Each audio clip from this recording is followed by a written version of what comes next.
today. You feeling okay?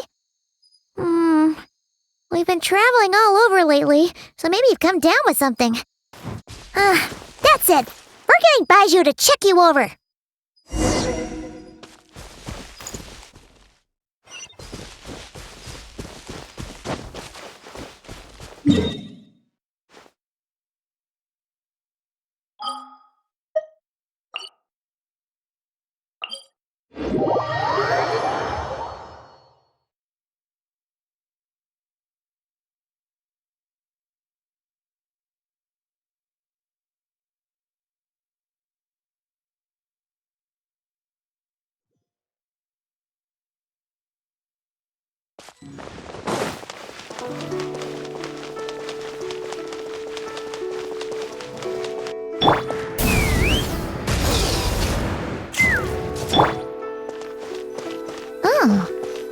Baiju isn't in his shop. Oh, you're looking for Dr. Baiju. He's resting today, but he said to send any patients to the back room. Okay. Thanks. We'll head on through. To follow the light. And humans are the same. Except we call that light hope. Please, show me.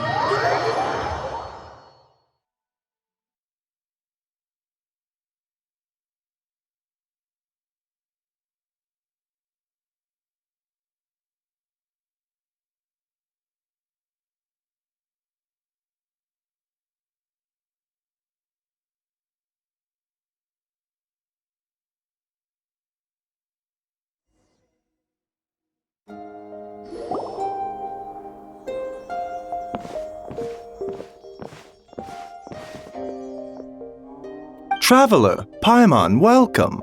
What can I do for you? It's the Traveler. He looks absolutely beat these days. He has these huge dark circles around his eyes, like he hasn't slept a wink. And he keeps spacing out. You have to call his name several times before he snaps out of it. What do you think it is? Is he sick?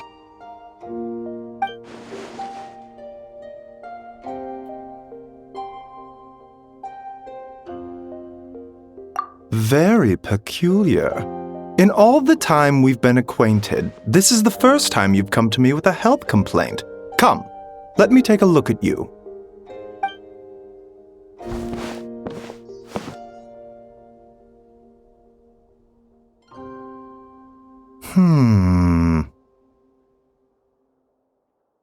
Okay, Paimon does not like that expression, Baiju. It's not serious, is it? Complexion is good, eyes are clear, breathing is steady, pulse is strong. Physically, you appear to be in good condition, Traveler. In theory, your energy level should reflect that. You should be feeling right as rain. Hence my concern.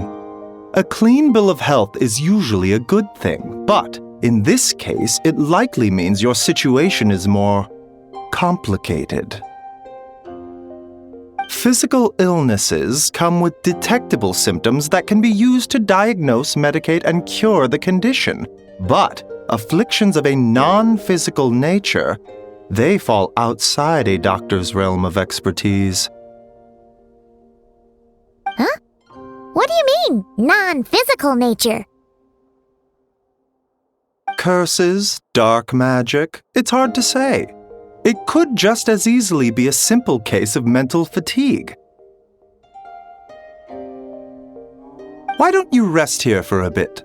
Whatever it is we're dealing with, clues to your condition are sure to reveal themselves in time. Once we know the root cause, we can administer the right treatment.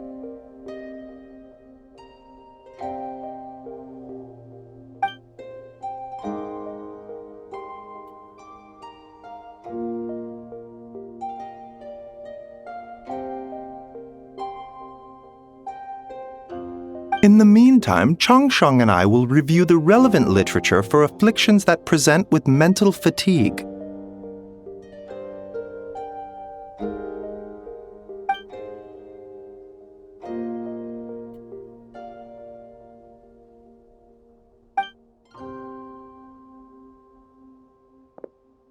Oh, must be a rare condition if not even Baizhu and Changsheng have seen it before.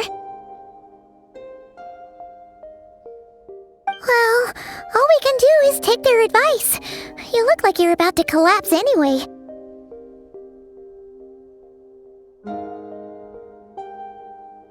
Just get some rest. Paimon will be right here by your side. Fingers crossed you'll be all better when you wake up.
Traveler! Traveler! Rise and shine! Time to wake up!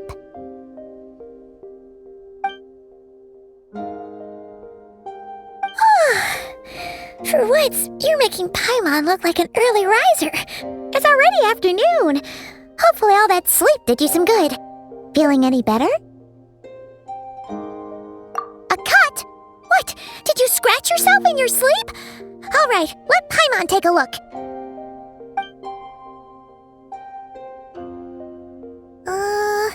Nope, nothing there. Wait, did you have a nightmare? Okay, don't panic.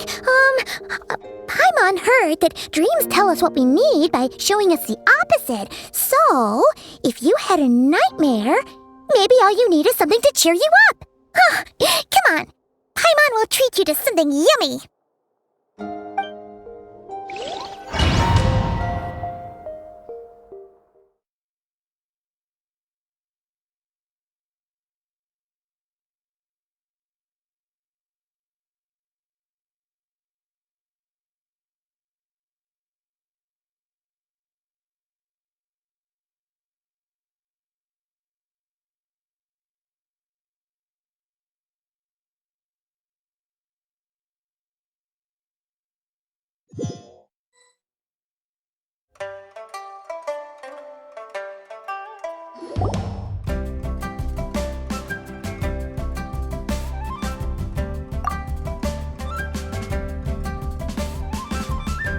What? So, in this dream, you were trapped in a weird place with thick fog everywhere, and then a spike came out of nowhere and stabbed you in the back? Oh. Okay, well, that's a new one. Are you sure it was a dream? Because from the way you describe it, it sounds like you were really there.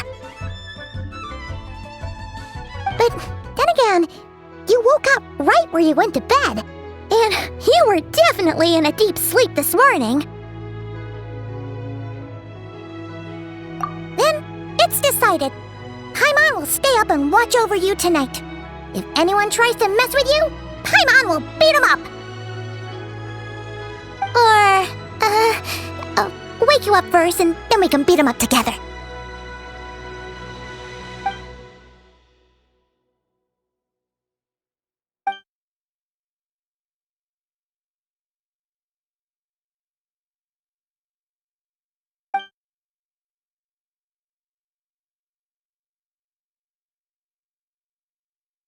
Something is missing. Did you just say something? The flesh remains whole, but the soul is incomplete. Left unresolved, the mind will wither away along with it.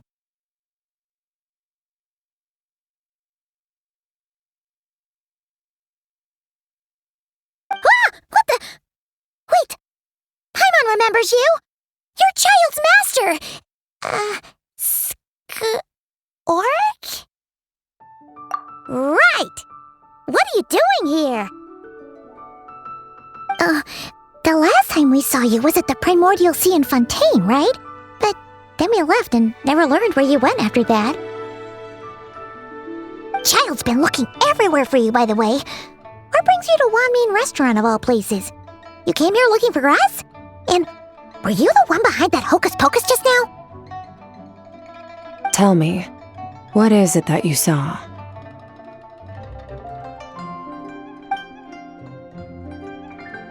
Tight-lipped, huh? I suppose that's fair. You, I'll take a glass of wine. Hmm?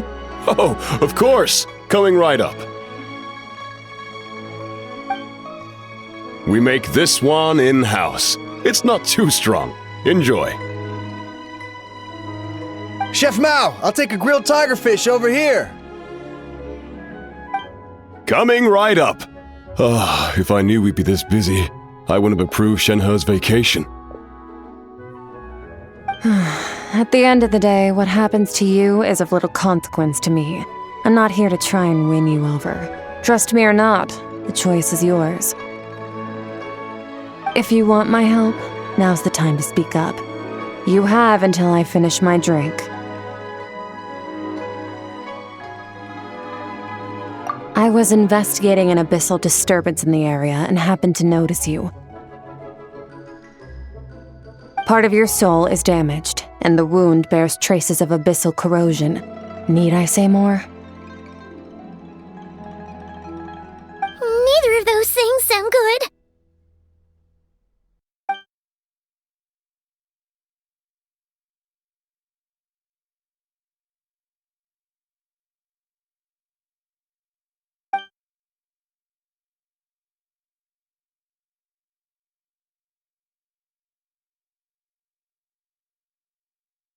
Well, should we trust her? She mentioned an abyssal disturbance. Maybe that has something to do with what's going on with you. But we could always find a different expert on the abyss to help us out. Yeah, and that thing she said about your soul being damaged is scaring, Paimon. Definitely something we should fix sooner rather than later. Skirk's an interesting one, that's for sure. But from what Child's told us, she doesn't seem evil, at least.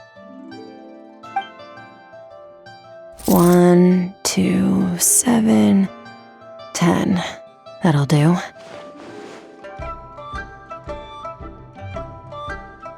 Well, have you made up your mind?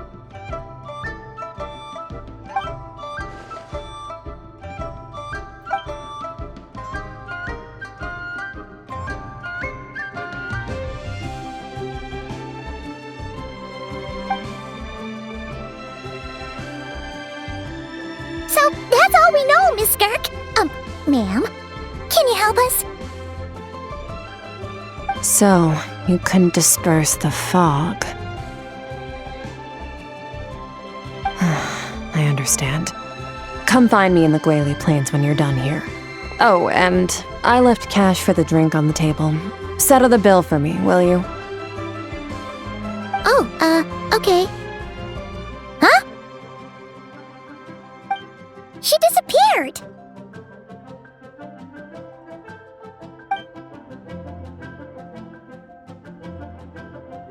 Wait, hold on. You overpaid.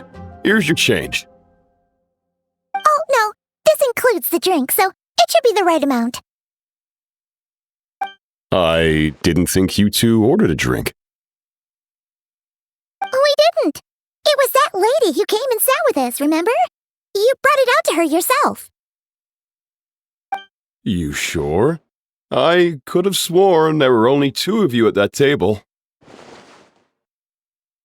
What? What'd you put in their dish, Chef Mao? Some kind of hallucinogenic mushroom? You got them seeing things. Seeing things? Wait, so neither of you noticed her? Young lady? About this tall, wearing a purple dress? She ordered a glass of wine!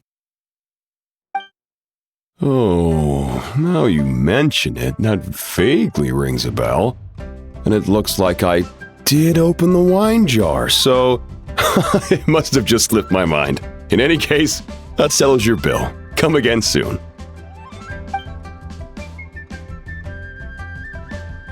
Coming!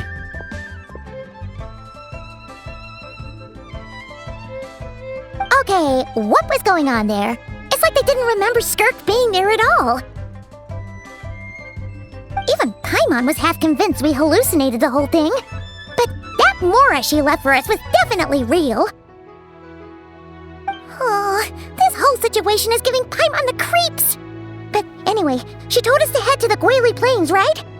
Let's not keep her waiting.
Whoa, what are all these rift hounds doing here? Huh, looks like they're collecting something. Oh, let's go check it out.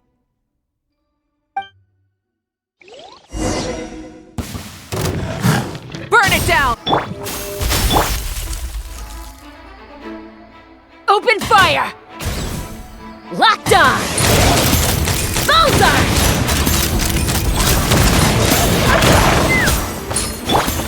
Mind the wind.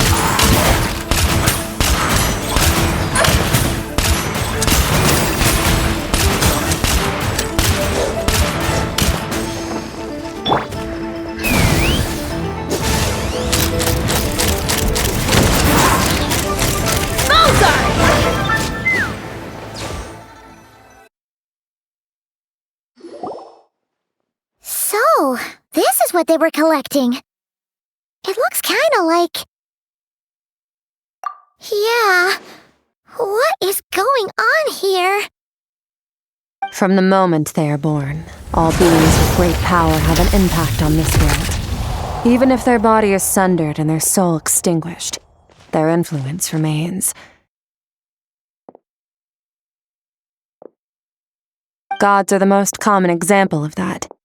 The remnants of gods who fell thousands of years ago remain buried deep within the earth, carrying within them a warped will and a dark curse. Together, these remnants form what you call god remains, and it appears that some of those sealed here were dug up and removed. There are traces left, but they're fading fast. What are you doing? Nothing! Just wanted to make sure you were, real? She's definitely not a ghost traveler. Paimon poked her, and she's solid.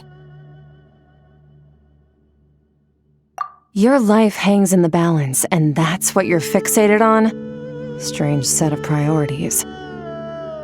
It was just a trick to avoid being perceived. If someone notices me, those memories are erased. Simple as that. Unlike you, I have no desire to establish a connection with the world. The weak and the lowly have no right to remember me. They're lucky they only have a few missing memories to show for it. Now, can we please get back on track? Okay. Where were we? Right. The god remains. So, basically, there's now less of them here than there used to be, right? Isn't that a good thing? In our experience, god remains are 100% bad news. A lot of terrible things have happened because of them. Maybe it's a good thing by human standards, but power doesn't come from nothing, and it doesn't just disappear for no reason. The remains aren't just gone, they were taken. Very clever, traveler. You aren't the only one who had something taken from you. There are victims like you everywhere. The only difference being, you can speak and the remains cannot, so it went unnoticed. Something similar happened in Sumeru. Within the span of one night, countless consecrated beasts were slaughtered, and a large amount of the god remains buried in the desert went missing. Of course, god remains are just one of the targets. The culprit is chipping away at sources of power all over this world, including the Stella Fortuna above.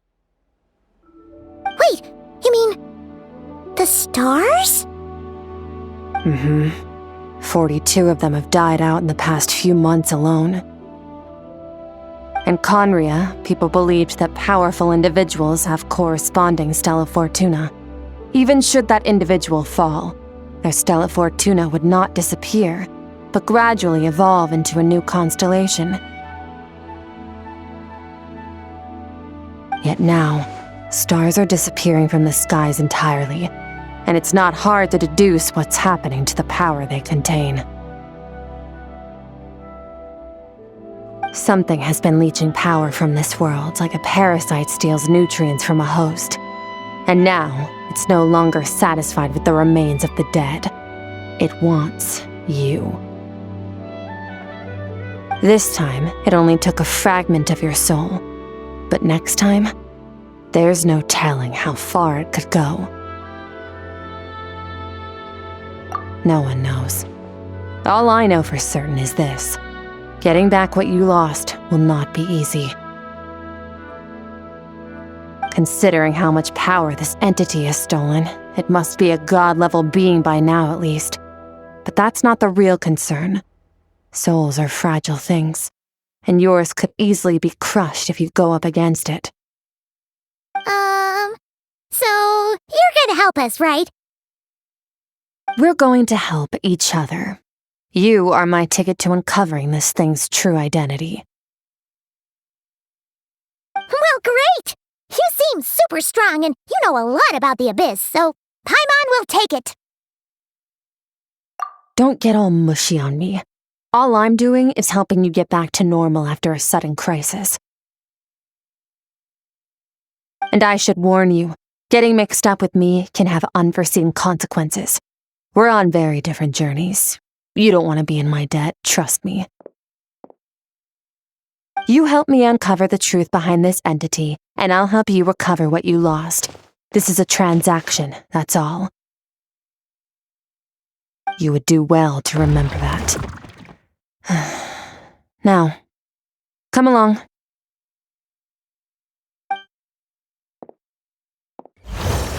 Yeesh!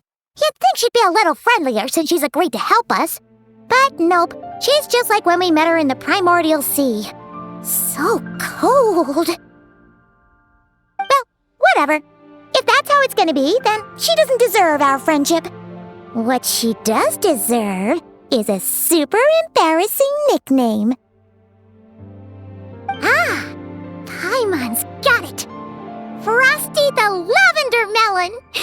Serves that Ice Queen right! Anyway, the important thing is that we get that piece of your soul back. So, let's follow her and see what sort of plan she's got.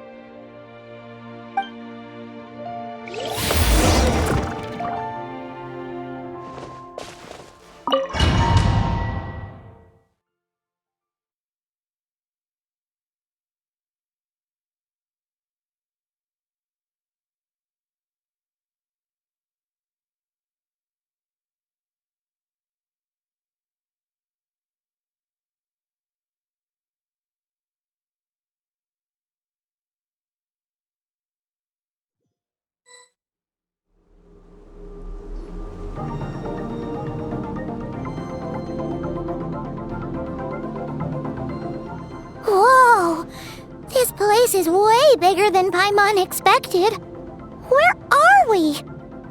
This is where I live. I suppose it's the closest thing I have to a home here. It is. I brought you here because time flows differently in this place. I don't know how much Ajax has told you, but when he fell into this space, I mentored him for 3 months. In that time, only 3 days passed in the outside world. Ajax? Oh, right! That's Child's real name! Yeah, Paimon remembers him mentioning something like that. So, a month here is equivalent to 1 day in the outside world? That should mean we're safe from that power-hungry soul snatcher for now, right? Yes, well, I didn't bring you here just to show you around. In the outside world, the Traveler could be attacked at any moment, but coming here has bought us quite a bit of time.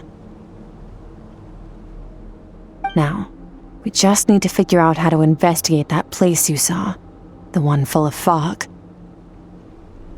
Both your description and the abyssal disturbance I felt point to that space having some connection to the abyss. It could even be a domain similar to this one. The thief who stole that fragment of your soul is hiding there, but the abyss is a chaotic and turbulent place. If we want to pinpoint their location, we need to see what that space looks like without the fog. Abyssal power can grant a special form of sight. Have you ever wielded abyssal power before? Okay, do you plan to learn?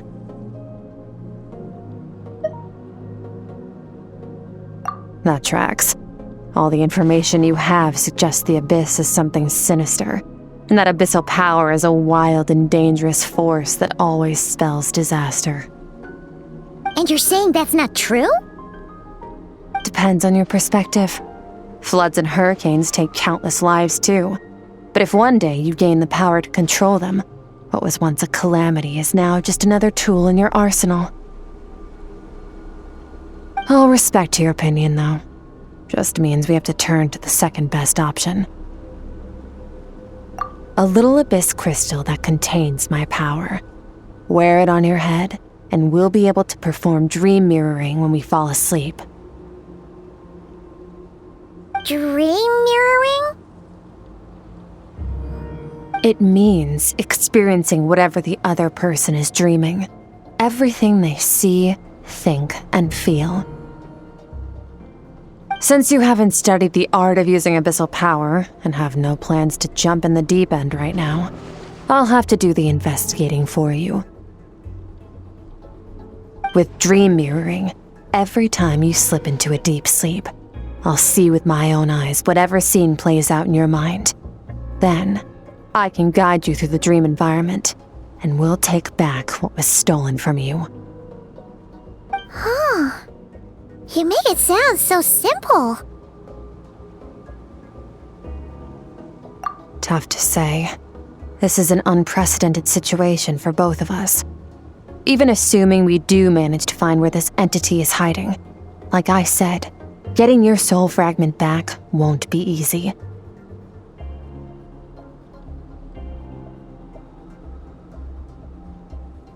To play it safe, I need to give you some special training first. Wait, you're gonna teach him some of your martial arts?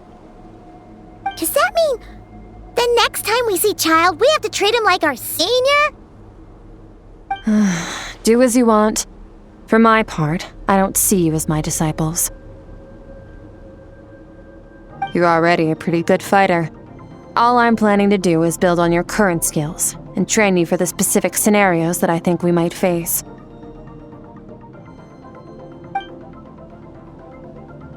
But that's enough talk. If you're ready to do this, then come with me. Time might be more lenient here, but that's no excuse to waste it. Oh, she moves fast. Paimon can hardly keep up with her. So, special training, huh? Kind of a rare opportunity. With your skills, there's not a lot of people qualified to train you. The last time something like this happened was probably anti-Raiden Shogun training, right? Oh, feels like a lifetime ago. Skirk seems pretty strong too, though. Remember how she said that the all-devouring narwhal was just her master's pet? Maybe we really will learn something here.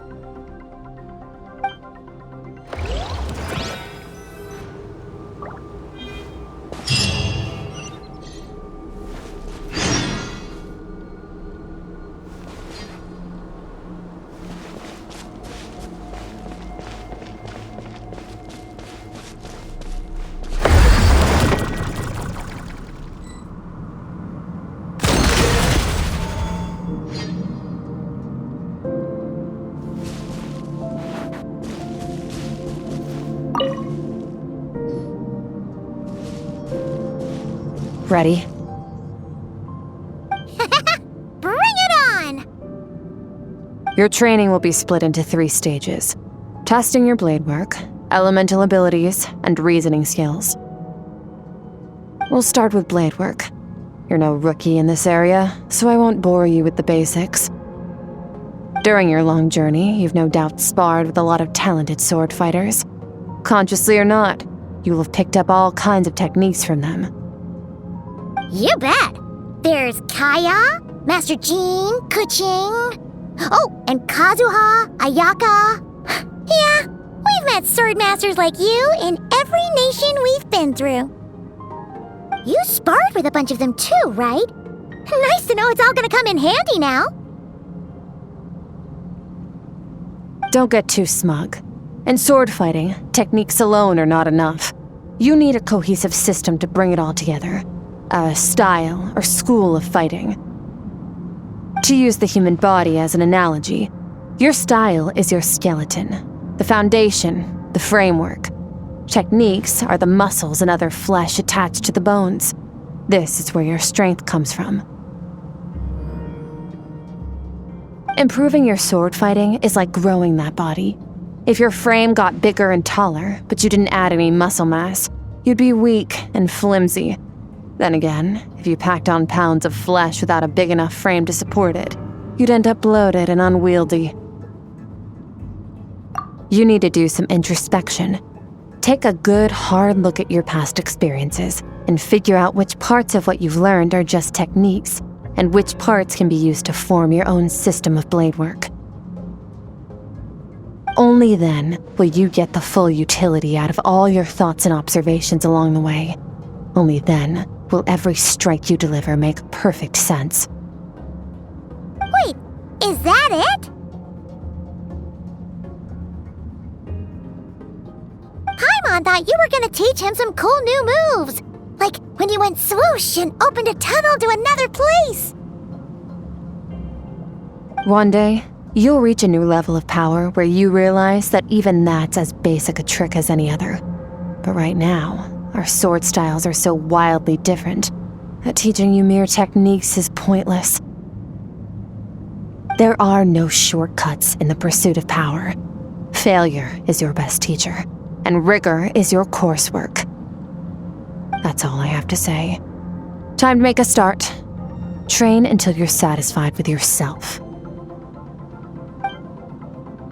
Now focus. Destroy the crystal columns as swiftly as you can.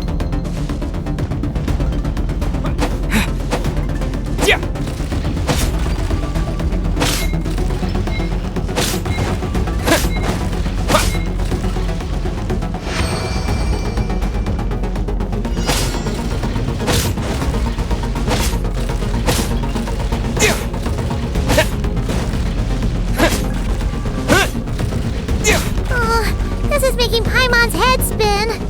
Hang in there, Traveler!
Stay calm.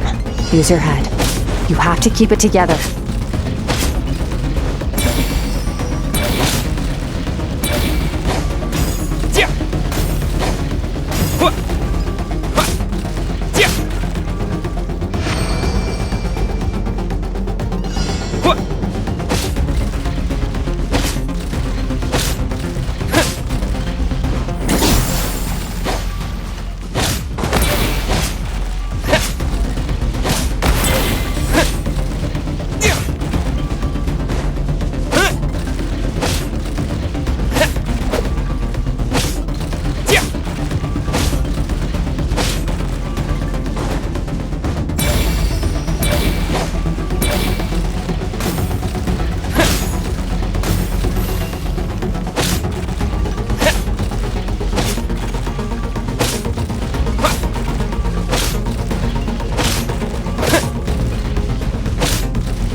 This moment will be frozen in time.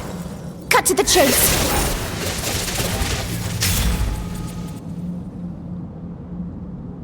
Consider a moment of true mastery that you've witnessed in another person and ask yourself, what lies beneath the surface? What's their guiding philosophy? What's their state of mind as they maneuver their weapon? Now take that and practice it right away with speed, skill, and strength, over and over, until your hand is one with your mind. This is the only path to true growth. Step on up. Dance with the waves.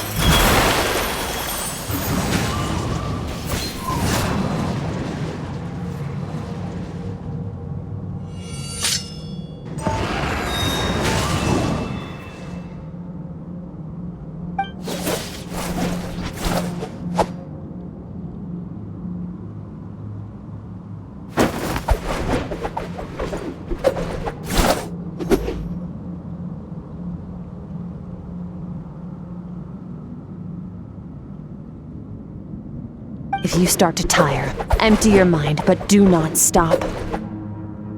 Stay in that frame of mind as you keep up the fight. Get rid of all redundant movements. Imagine your sword is an extension of your own body. Wield it just as you wield your arms, hands, and fingers.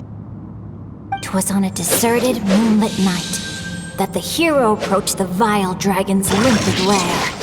Ring cutter! Feathers fleeting wet, the white heron treads water, a sight without flaw. Master of Inazuma Kamisato art Tachijutsu.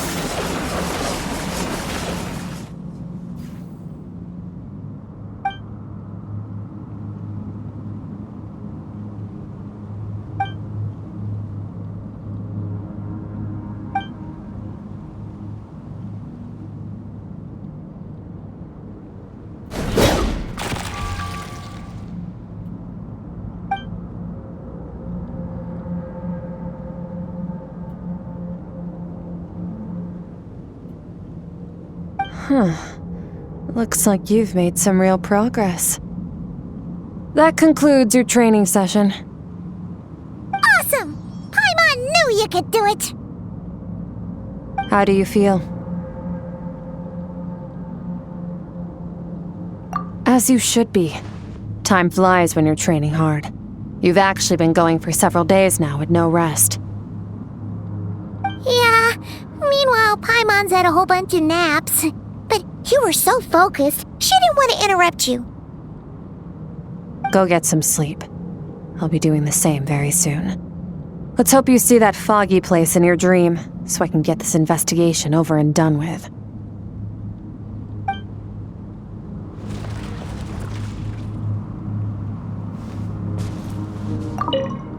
Sometimes, you have to practice a single movement 1 million, maybe 10 million times, before the breakthrough moment comes. Nothing in the outside world can help you in this process. The most important thing is to remain patient.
Skirk, why are you skipping classes again? We've talked about this.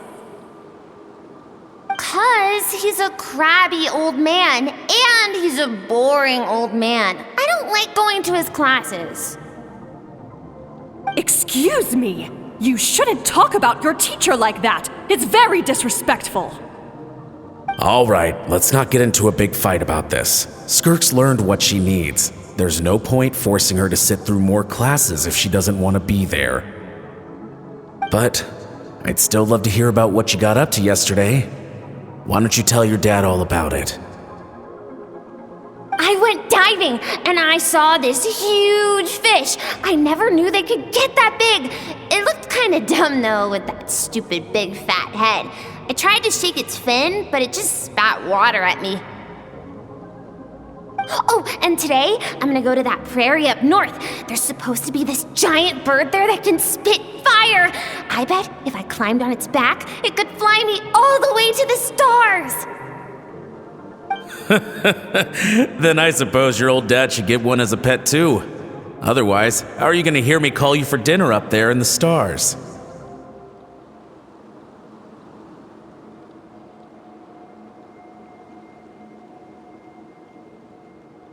When it's time to eat, I'll come back on my own, Zilly. Anyway, gotta go. Bye, Mom. Bye, Dad. Wait! Put on a coat at least, you'll catch a cold! I'm talking to you, young lady! You spoil that child, you know. Ever since that merchant ship arrived, she practically lives outside. Always going on about exploring the beyond one day, whatever that means. Ah, let the kid do what makes her happy. Besides, we both know you're all bark and no bite. Come on, our little adventurer's gonna be hungry when she gets back. Let's get started on dinner.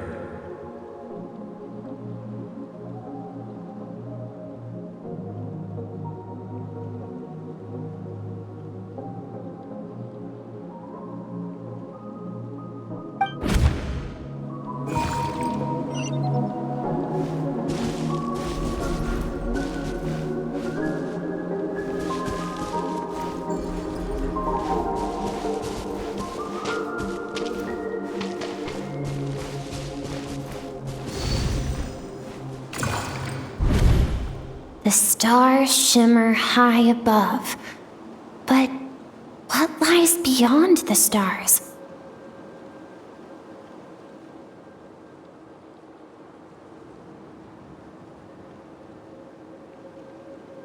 Mountains as far as the eye can see, an endless snowy plain, or maybe buildings taller than the sky, like the people from the merchant ship said. I can't be the only one asking these questions. The universe is fascinating. If only I could meet some other people like me. We could set sail together and explore every corner of the world. I'm sick of being a kid. There's so many amazing things out there, and I'm ready to see them all. But for now, I'm starving. Better get back.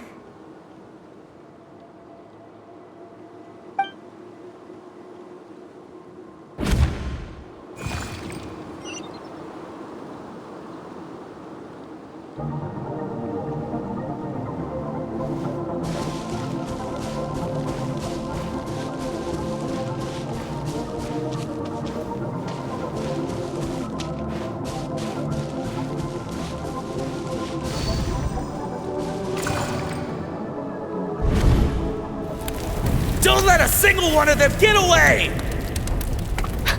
No, please, spare the children! Stay back! They're coming! Run! Help! Eliminate the threat. Take them down. Don't be scared. This way! We'll never make it! Fire. There's fire everywhere. What happened? I told you we shouldn't have trusted these outsiders!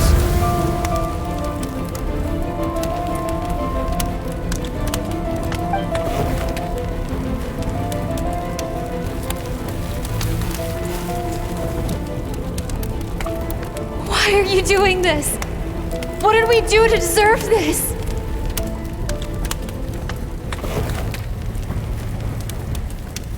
We welcomed you with our finest food and drink, showed you the best our home has to offer, gifted you cloth dyed by our own hands. And this is how you treat us? Run! Save yourselves! Captain, Zone 3 is clear and we have Zone 2 surrounded. Begin extermination. Remember the orders from upper command. No one is to be left alive. Rest assured, sir. We have enough munitions to annihilate these savages and burn their entire civilization to the ground. Good. The only ones who put up a real fight are that man and his wife, correct? What's their status? We shot the man in the ankles and the wife broke her wrist attempting to fight back. They won't be doing much more fighting. They're holed up in their home for now, but they won't last long.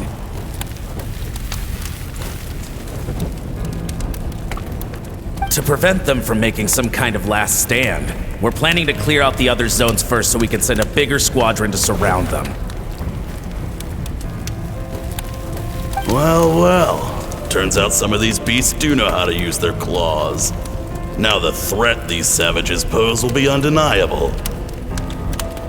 Let them cling to what's left of their lives for a little longer.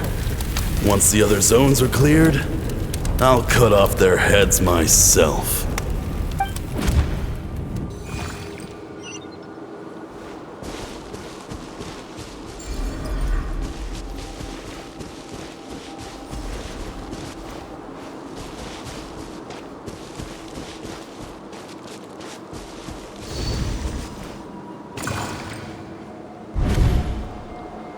Dad?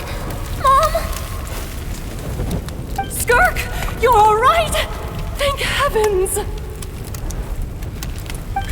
I'm so happy to see you, sweet girl. But you need to go. It isn't safe here. They'll be back any second. What happened? You're bleeding a lot. Dad? Mom?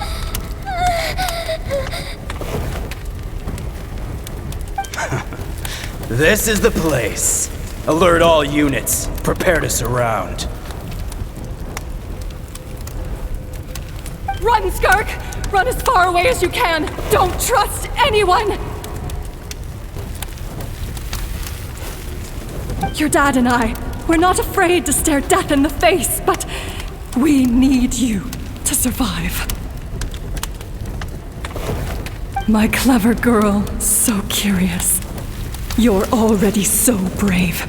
I know you're going to grow up to be such a positive light in this world. Whenever you miss us, just play this song. Remember, life is a gift. Don't let darkness claim it. Break down the door! Look what we have here. A sap. You! Stop singing! Shut it! I said shut it or I'll make you! Fine. Have it your way!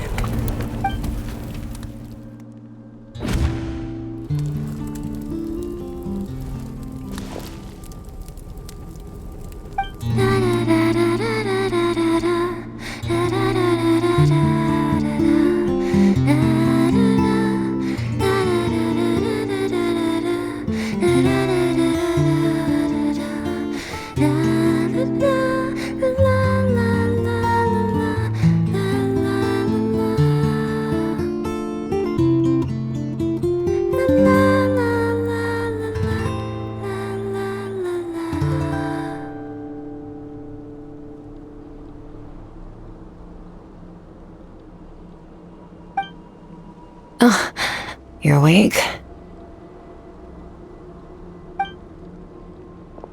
I found a few clues while you were asleep, but it's only a start.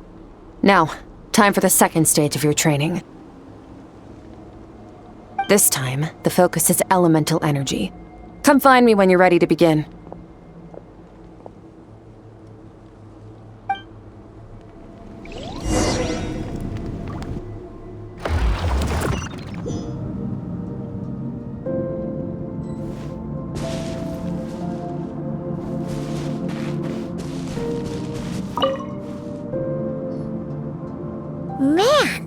in the abyss feels so surreal, don't you think?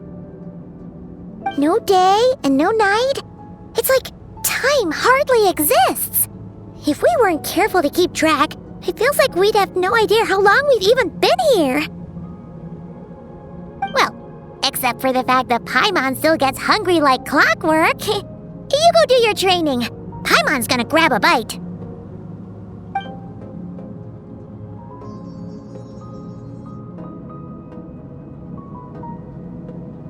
The way I see it, the pursuit of power is divided into 3 stages. The first is mastering the use of standard weapons. Next is learning how to harness natural energy. And after that, you're free to challenge even higher dimensions. The natural energy of Teyvat is, of course, elemental energy. But that's not my area of expertise. I draw from a different source of power.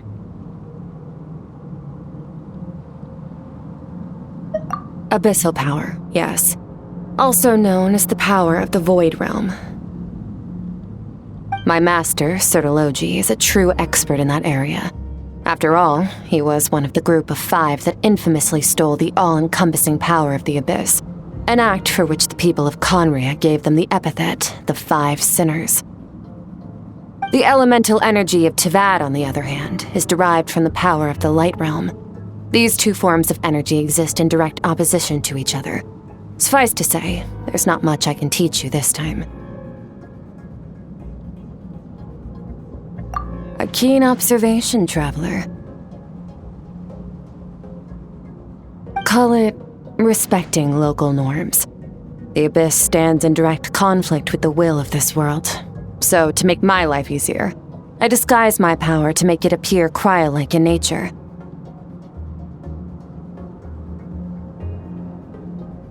It's a technique I learned from some Conrian ruins, known as the 7 Shifting Serpent. If you ever change your mind about delving into abyssal power, I can teach it to you. So I've heard. You seem to have a knack for removing abyssal power. But is purification really what's going on there? Like I said, power does not simply disappear. Just thinking out loud. Let's focus on your elemental training. That's what's gonna help us if the situation gets tricky. True growth comes from adversity, but only if you make the choice to pick yourself up again every time you fall. So, it's time to push yourself to the limit, and then keep pushing. This is the only way to advance at pace. Use the power of Animo to clear the field as fast as you can.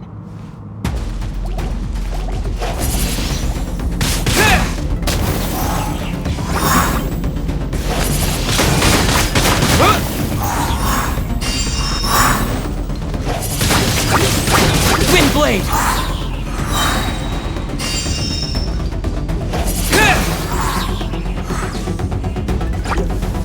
With the wind!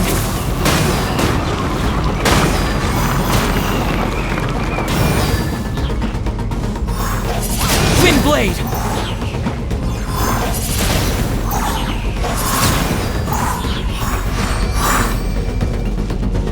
Observe your surroundings. Look for things you can use to tilt the scales of success in your favor.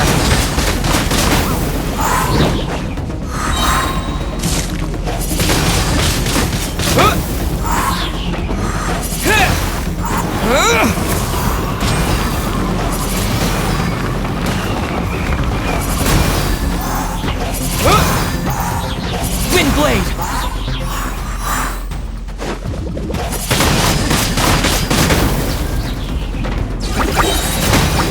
Disappear!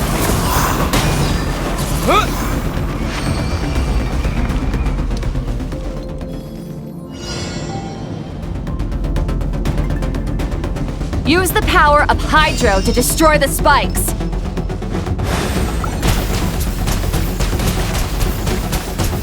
Water Jet!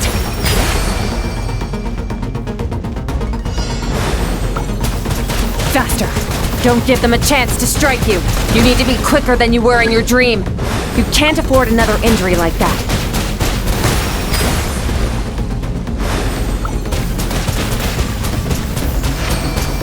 Go!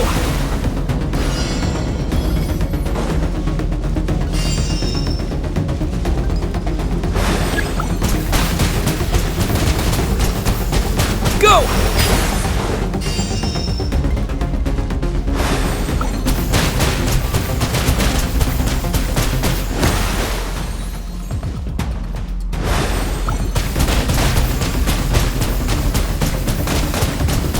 Water jet!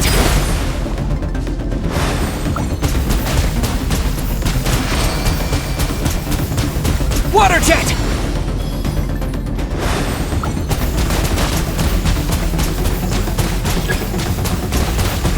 Water jet!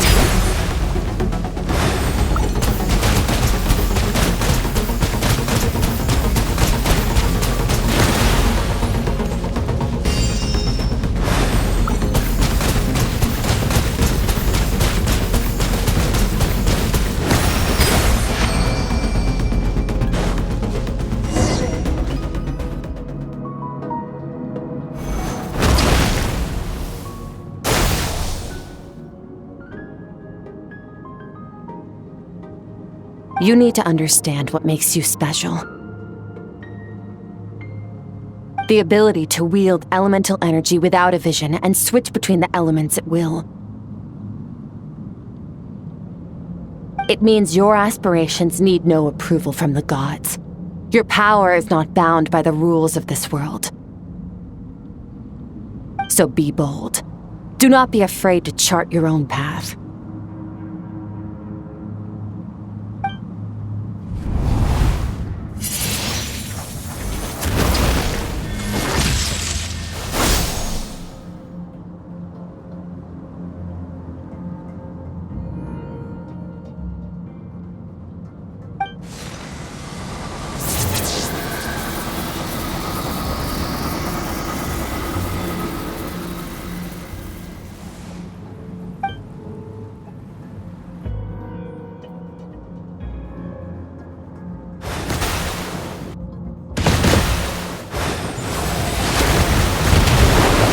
Very good. It seems you've reached a deeper level of connection with the elements. Long enough for you to lose yourself in your training, which is a good sign. Relentless practice with the elements has drained all your strength, but it's also what allowed you to make progress. Get some rest. When you wake up, we'll proceed to the final stage of your training.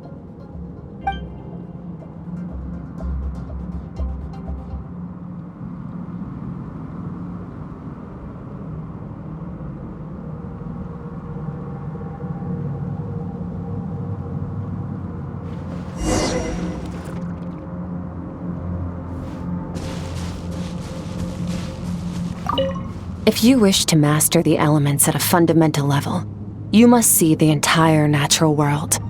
Nature in all its places and forms. That is part of what it means to be a traveler.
What is the secret to power?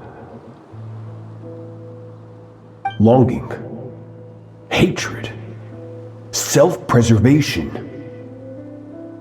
No, it is fear. The fear of losing those you love. The fear of watching your home burn. Fear of loneliness. Fear of death. Fear is the source of evolution. It forces humanity to adapt to their environment and overcome hardship. It is in the process of prevailing over our fears that we surpassed first ourselves and then the rest of the world. That fear is now part of you. It calls on you to evolve. And it is time to answer.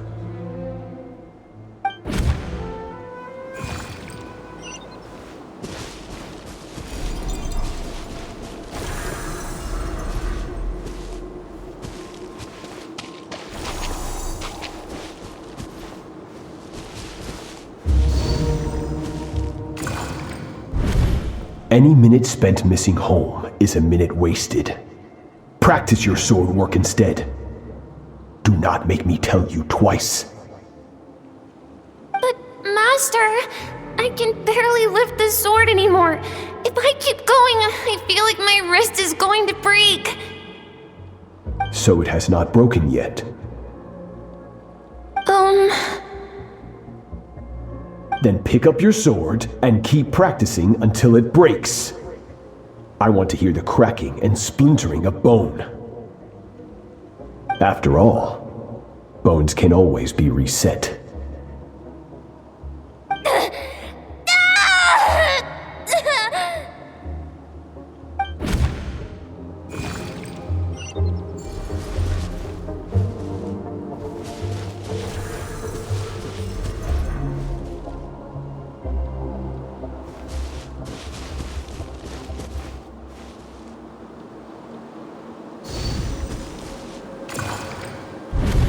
Good, Skirk. Once again, you survived. How do you feel? Cold and pain. These are signs that you are adapting to the abyss. Each time the flesh is torn and the spirit crushed, each time you claw back from the brink of death, you become stronger. I now understand why these people sought to destroy your homeland. Your potential goes beyond even what I could have anticipated.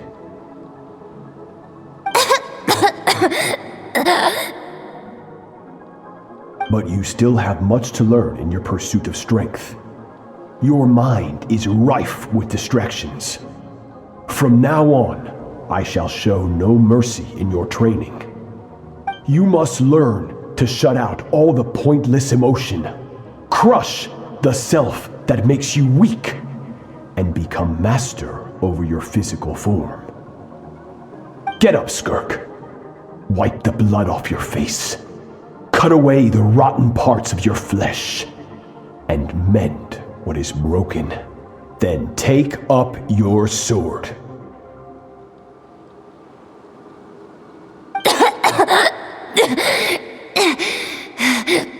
Yes, Master.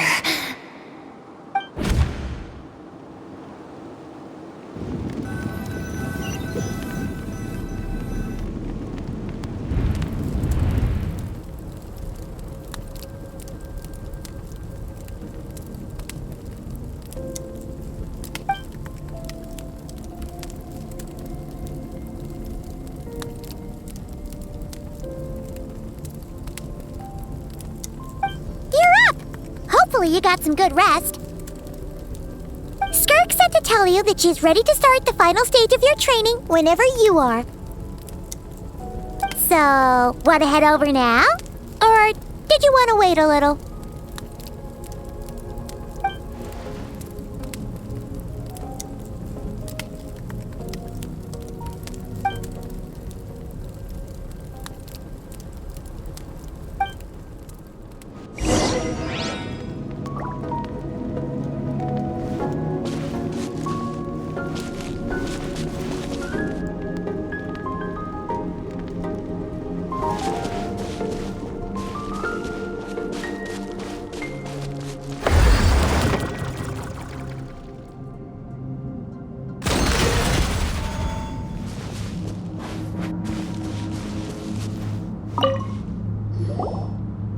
From your training so far, you have gained better command of the sword and more control over your elemental abilities. That's only part of it. Experience is the real teacher. Your journey, the friends you have made, the dangers you have faced, these have taught you more than I ever could. Now, it's time to focus on how you react under pressure. You must be able to think rationally, even in unpredictable combat situations. To simulate this, I'm going to attack and you're going to block. Ready?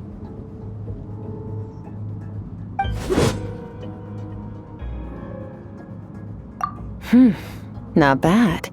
That defensive stance looks near unbreakable. Just like your sister. Oh, that reminds me. You still don't know what happened to her, do you?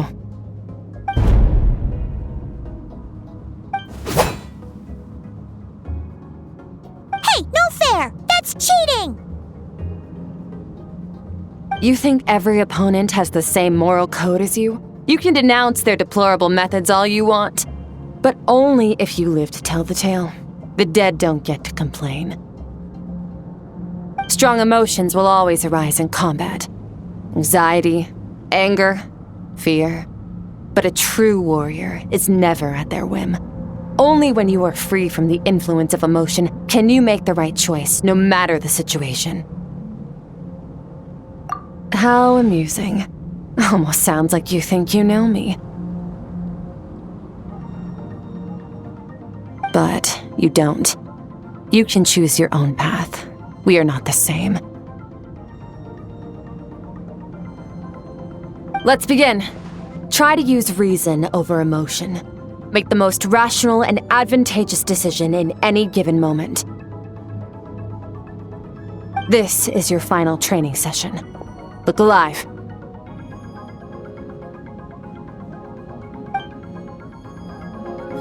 Same drill as before, but this time I'm going to interfere. Hold your focus. Water jet!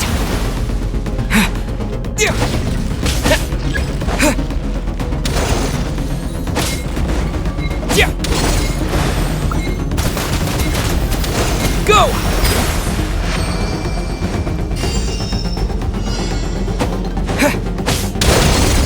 Water jet!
Not bad.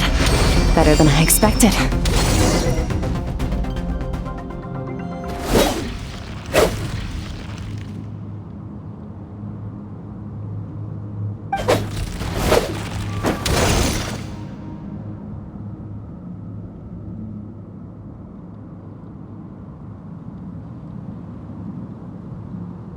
You're getting the hang of it. The first step to controlling your emotions is controlling your mind. You want a unified train of thought. It all comes down to focus.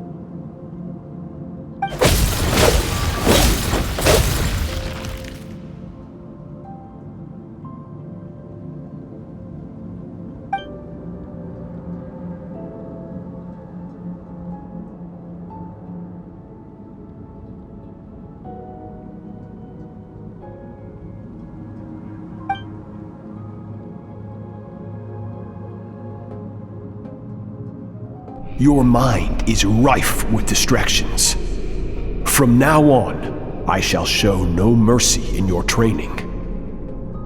You must learn to shut out all the pointless emotion, crush the self that makes you weak, and become master over your physical form.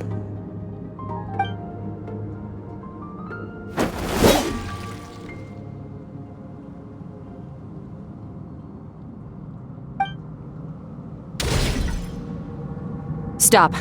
Let's pause here. One look, and I can tell your mind has wandered. That's to be expected.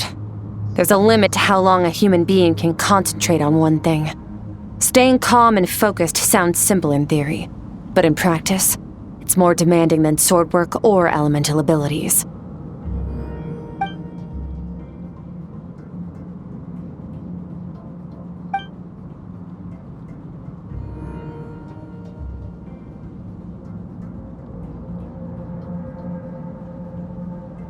Get some rest. No point training further if you're already dead on your feet. Like I said at the beginning, the only goal of this training is for you to reach a point that you're satisfied with. You managed to push past your limits, which is a good start. You can be proud of that and sleep well knowing that you've earned it.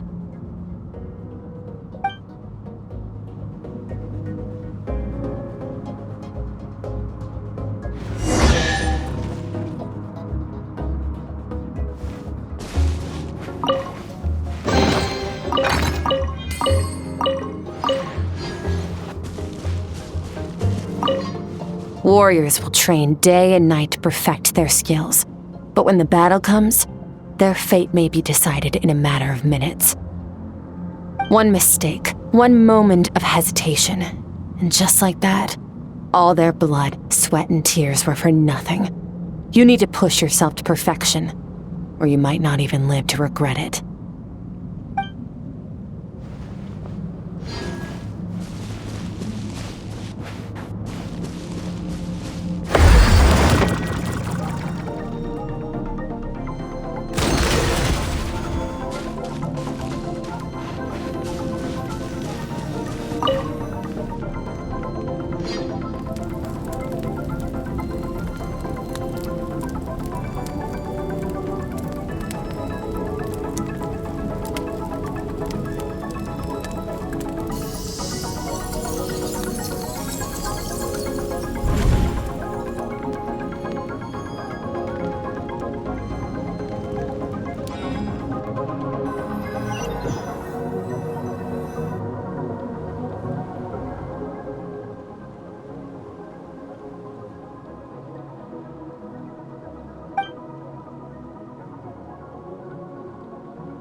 Skirk is amazing!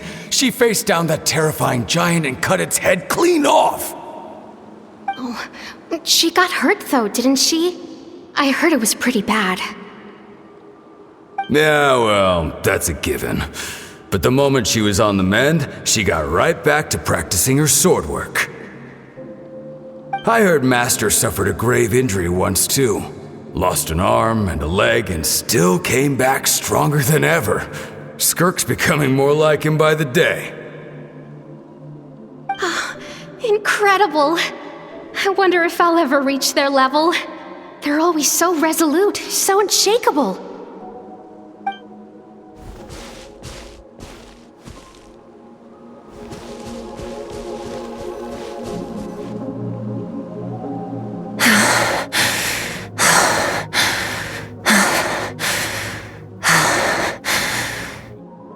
Pathetic. You're not even trying. You're so much weaker than you think. Skirk, have you become a positive light in this world?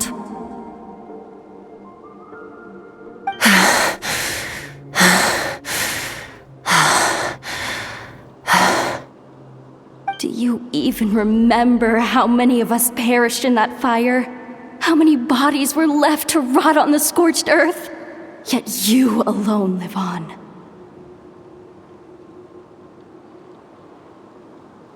Keep your gaze fixed on your blade. You don't deserve to rest. I have so many questions. I just want to jump in a spaceship, explore the whole universe, and get answers from the stars. I just need to wait till I'm grown up. Then I can do anything.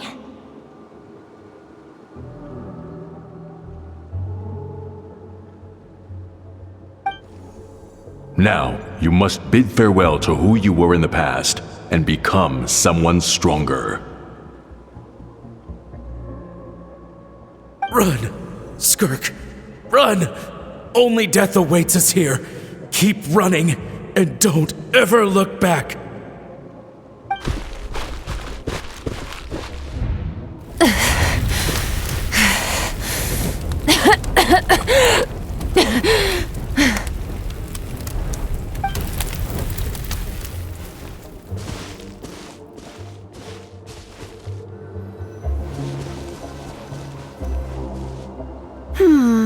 Let's see here.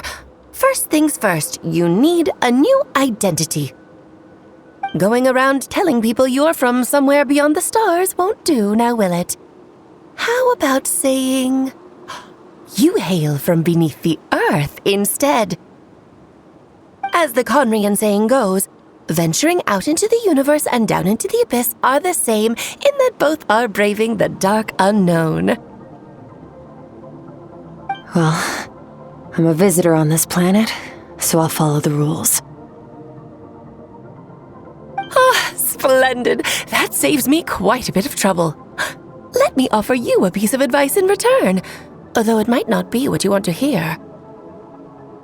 I know the pursuit of strength is important to you, but taking a moment for yourself every once in a while is never a bad idea.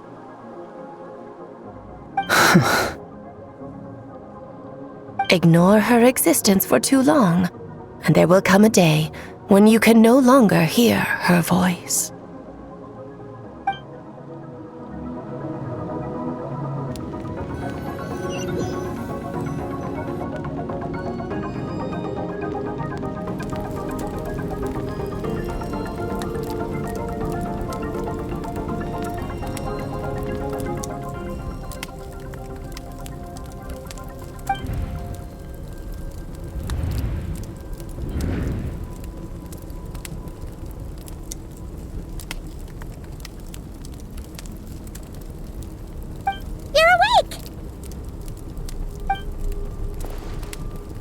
Be starving, right?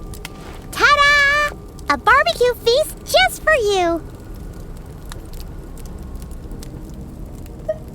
Of course you are!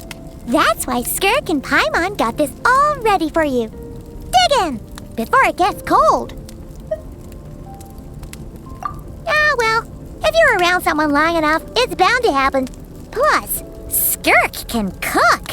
So, Paimon decided she can forgive the whole Ice Queen thing. Paimon's not one to hold a grudge. Here's an idea. Let's save the chit-chat until after the meal.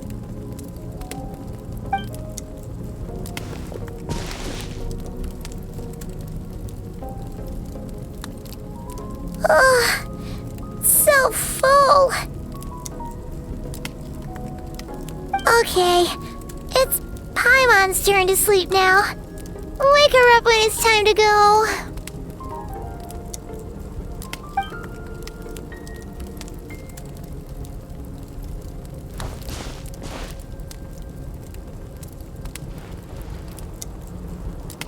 I have good news.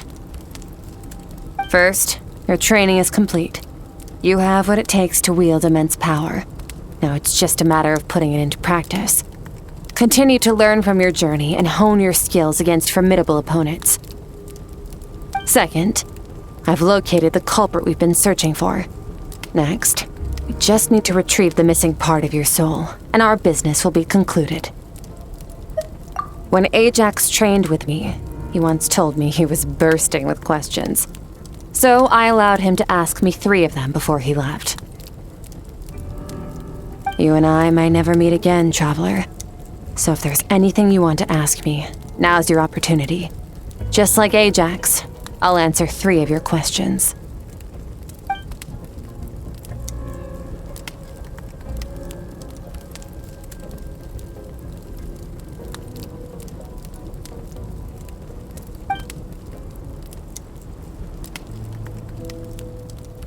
Okay, not the angle I was expecting. What makes you ask that?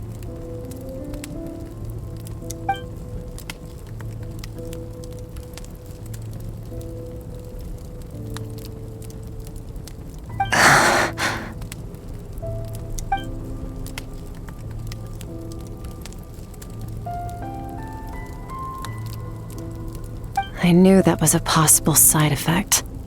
Closed off my mind to you for that exact reason. Even with the dream mirroring, you should have seen nothing but endless darkness.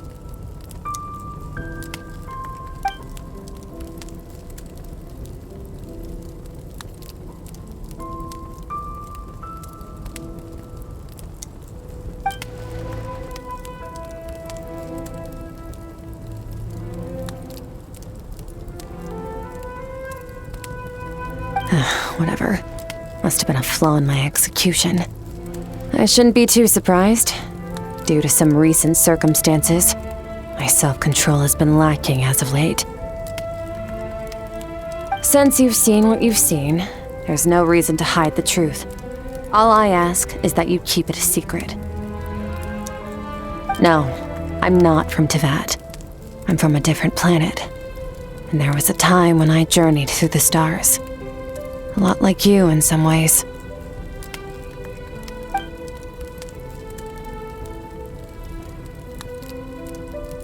No, we're different in that respect. You're influencing the fate of this world. But me, I'm just passing through. Several hundred years ago, my master, Sertologi, opened the border between worlds and sent me here. But this is not my home. And one day, I'll return to the vast unknown of space. So, there you have it. On to your second question.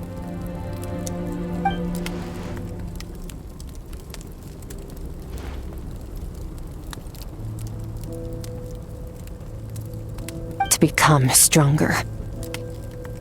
For certain reasons, I need to bridge the power gap between me and my master as quickly as possible. But first, I need to understand the source of his strength. To do that, I need to follow in his footsteps, walk the path he once walked, and somewhere along the way, I'll find out how to defeat him. That is my sole focus and purpose. Okay. You have one question remaining.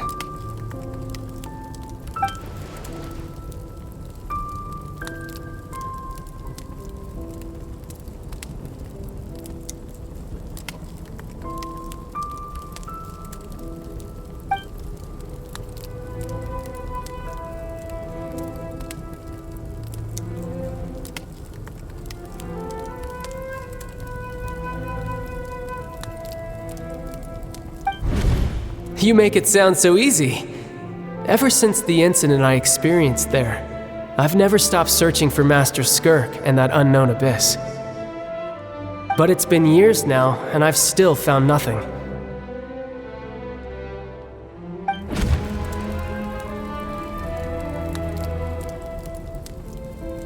Well, your last question?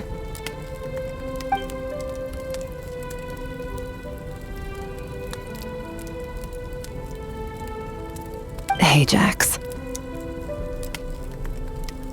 His situation is different than yours. Before you ever crossed paths with me, you'd already encountered many formidable people, studied their techniques, and developed your own skill set. So, during your training, all I had to do was build upon that foundation. But Ajax was so young when he came to me. A complete blank canvas. Children can't help but imitate their role models. In the long run, that would only hinder his growth. Once Ajax has enough strength in his own right, I will allow us to meet again. Until then, let that motivate him to reach his full potential.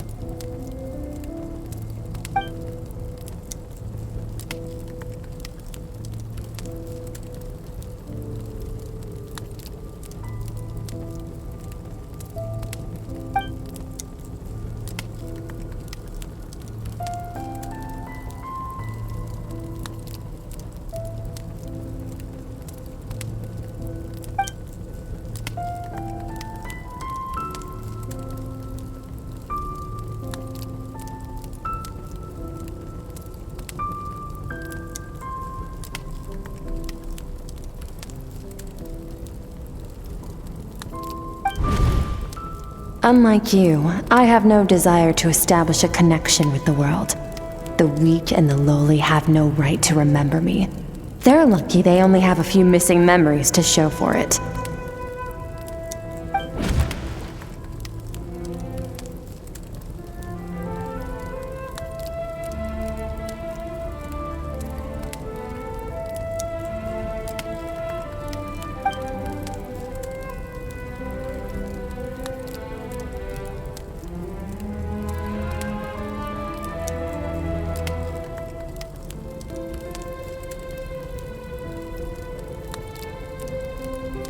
Wake up your companion. It's time to go. Oh, and everything I just told you. Best keep it a secret from her as well.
Take me up!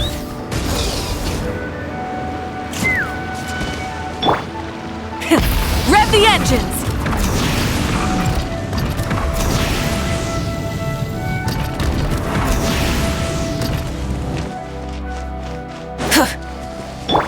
Let's fly!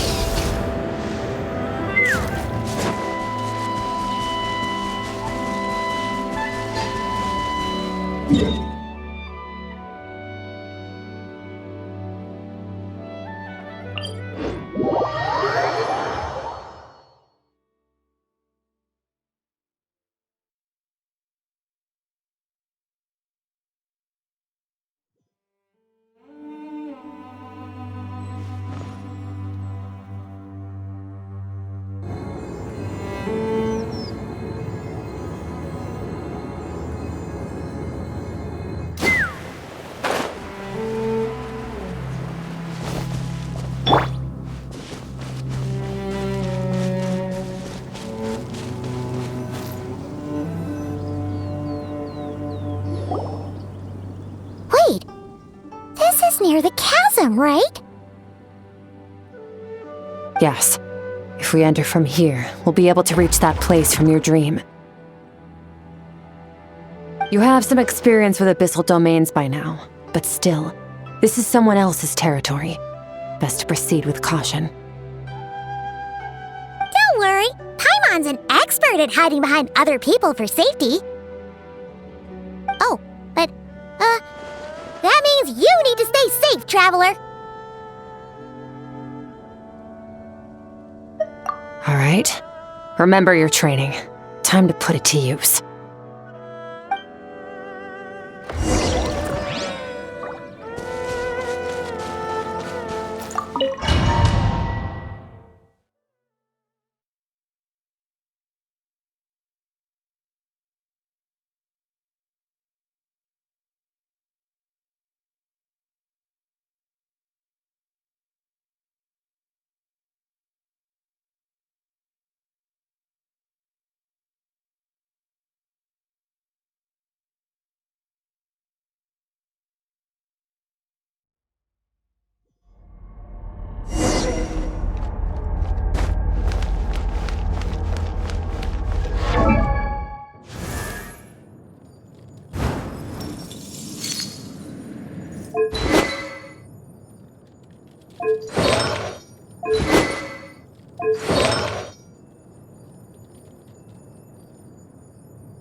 extinguished!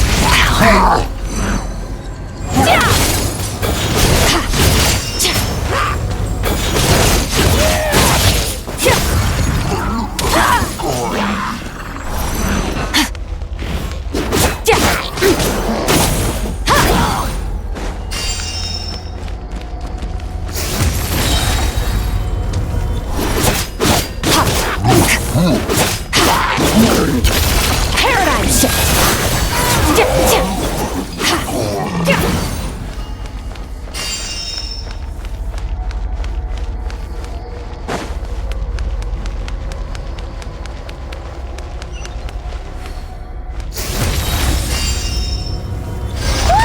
Look at all these spikes! Careful, don't get hit! You know what? Paimon's just gonna float behind you. Come on, you got this.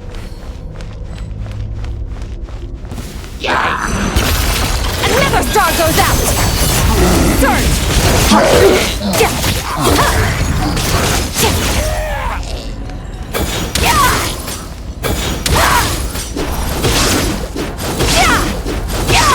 Hey, what are you two doing here?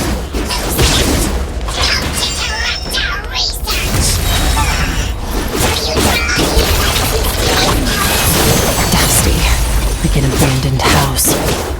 Let's press on.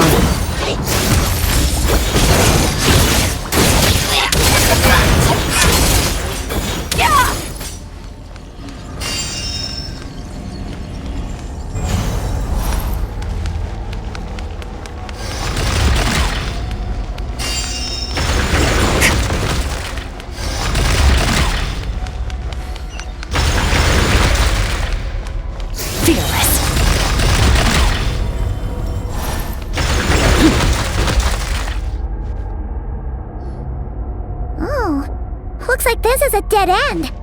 Did we make it to his hiding place? Ugh! This fog is making it impossible to see anything! This should be the place where you were attacked, Traveler. The missing part of your soul should be nearby. Can you sense where it is?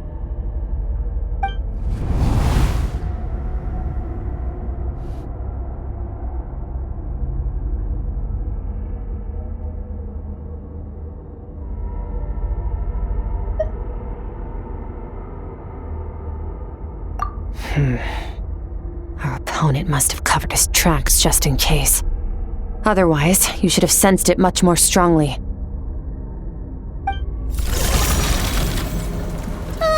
Hold on! Look! The spikes are back! Stay calm. Let's hold back a little. Give our enemy some wiggle room so we can see what we're dealing with. If you're too reckless, we might be playing right into his hands. Our enemy took part of your soul for a reason. It's likely he integrated it into his attack somehow. If we're smart about this, we can track it down.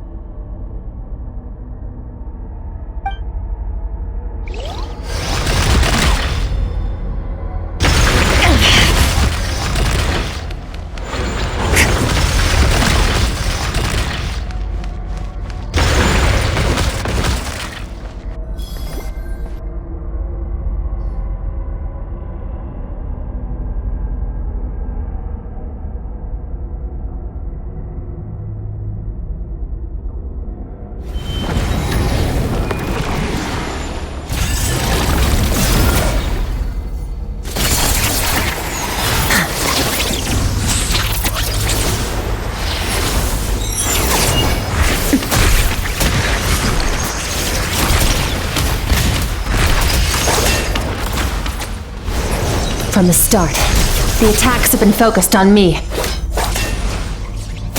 Trying to break through my defenses? I see.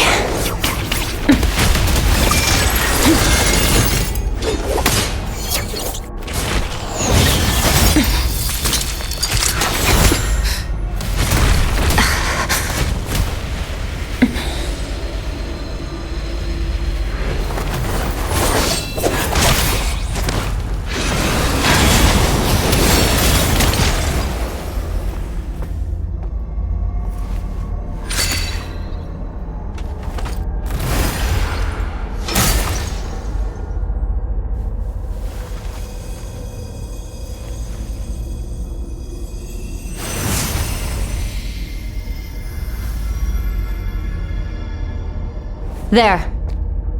I got it back.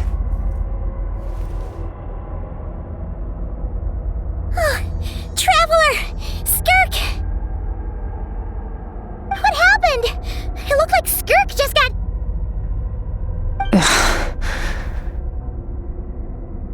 In the Grayley Plains, you asked me why this enemy chose you as his target.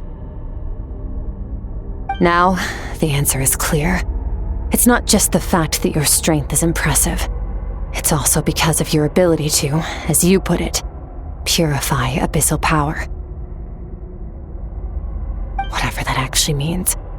The fact is, that ability allowed him to do something that should have been completely impossible.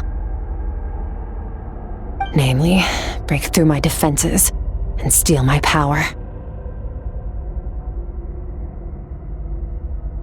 No, he couldn't have known I'd come to his domain. He only stole your soul fragment because he knew the value of its power. I doubt he expected it to come in handy so soon. Call it fate if you want. I believe that's the term they use in this world for arbitrary coincidences like this. In any case, it works to our advantage. Once I realized what he was using that power for, it gave me the chance to get back what you lost. I'll cope. Well, done gorging? Good. Time to answer some questions. How did you get the power of the all-devouring narwhal?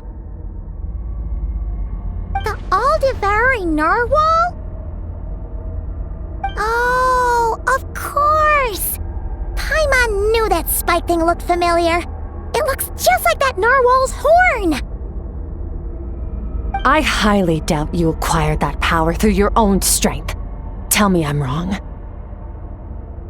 You're desperate enough to scour the land for god remains and whatever vestiges of power you can find. That alone proves you wouldn't be able to defeat a creature like that. Which leaves one possibility.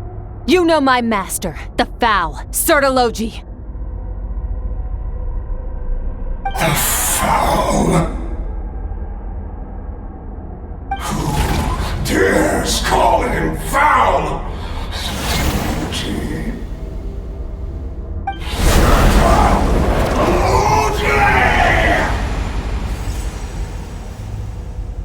What's wrong?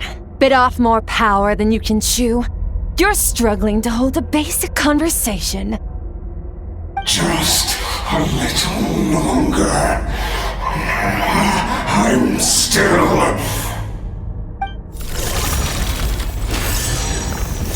Look! It's back! Those obsessed with power will let it devour them before abandoning their pursuit.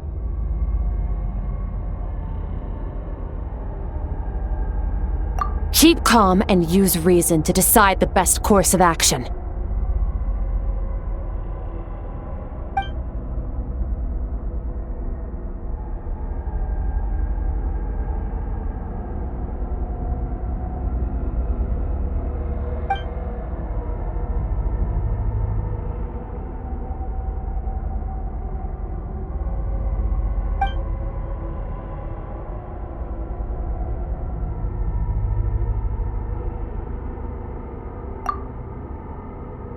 Wise decision. Final victory doesn't always come after a single battle. You've got your soul fragment back, so we both got what we came for. Let the enemy draw breath while he can. It won't be for long. Get us out of here, Traveler. You'll need to lead the way this time.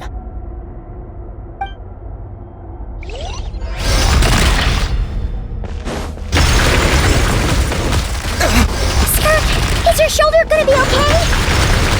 The wound is minor. It'll heal in no time. You should focus on getting out of here alive instead. Uh-oh! Falling spikes! Run!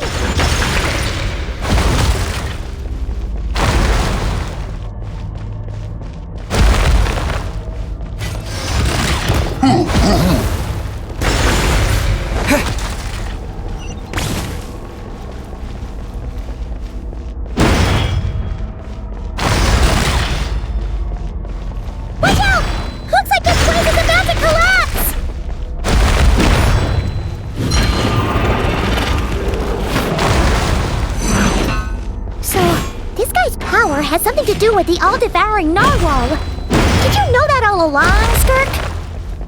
I had my suspicions. That's why I decided to investigate in the first place. But suspicions only get you so far. I needed to verify it for myself.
I no longer sense his presence.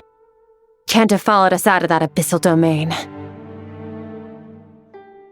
Weaklings like him will find that my power is not so easily controlled. He won't be leaving that place until he's managed to digest it.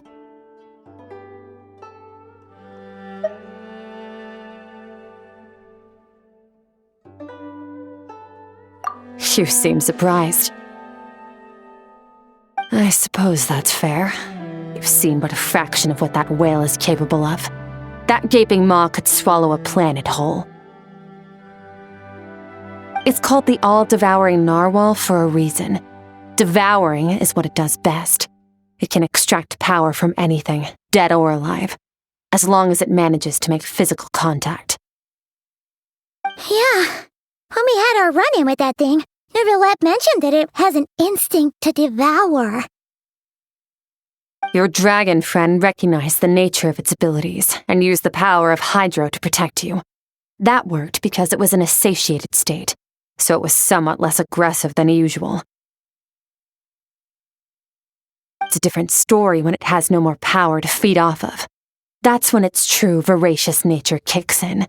It could devour everything on the planet in that state, which is why I cast it into that void space. But I hadn't counted on there being anyone left on this planet capable of wielding its power. To me, that says he must have encountered the whale a long time ago. Meaning, he must have known my master.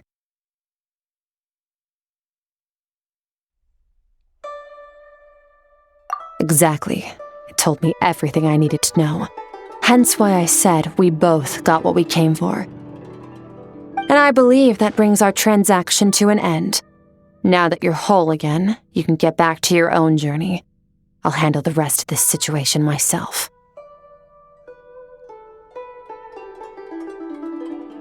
No way! We can't leave now! Something was stolen from you because of us! We have to help you get it back! This isn't my first taste of failure or losing power. When you fall, you get back up again and become stronger. That's how it is. But what if that monster finds you before you're all better? Plus, how are you gonna get home? It's not like you can just go swoosh and open a door to the abyss again. Not without your full strength. So, sticking with us for the time being doesn't sound so bad, does it?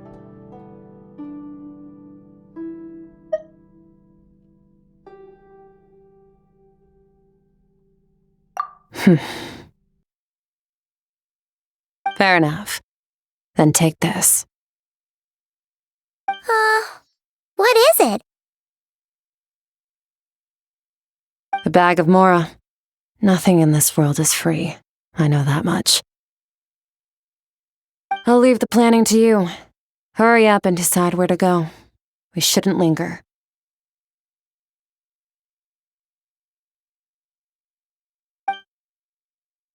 We should take Skirk somewhere she can rest.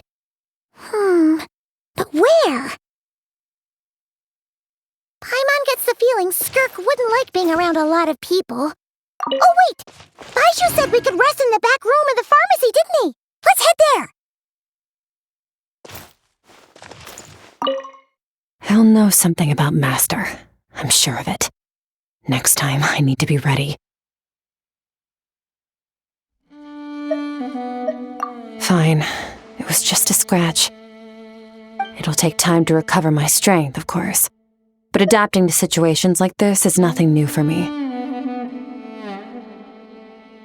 Oh, this. It's a star crystal suit. Abyssal energy is scarce in Tevat. Wearing this helps me access it more freely. It stores concentrated abyssal energy that I can draw from on the go. When the energy runs out, it reverts back to its original form. Found somewhere to rest. Well, lead the way then.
Huh. This bag from Skirk has a ton of Mora in it. Does she have a job or something? Wait, no. After what we saw at Wamin Restaurant, that seems impossible. Can you imagine? It would go something like...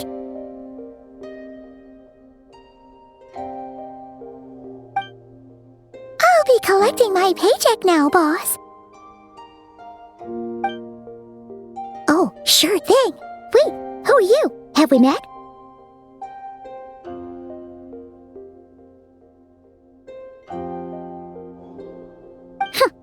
Can't hold a job if you make everyone forget about you. So, what did you do to get all this Mora? Claimed some buried treasure, took care of a few monsters that were causing trouble. Nothing untoward. It's safe to use. Ah! You heard all that?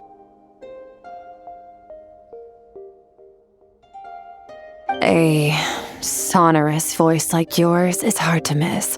I wouldn't be surprised if the sound of it traveled to the nearest mountaintop.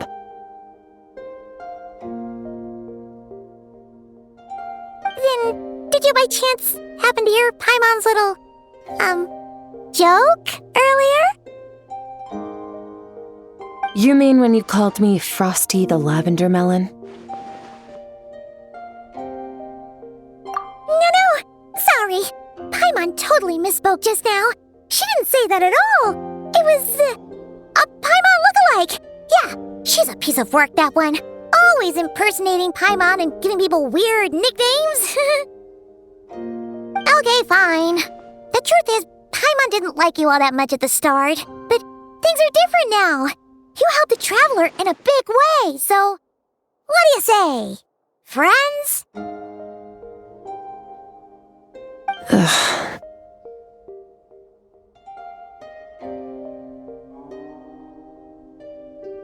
I noticed there was only one bed. Go ahead and get some rest.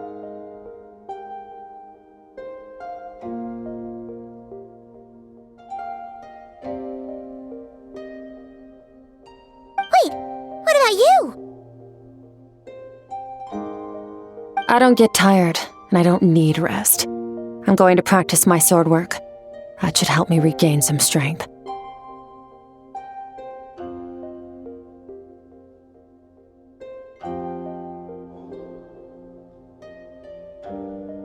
But your shoulder... Hey, don't just leave!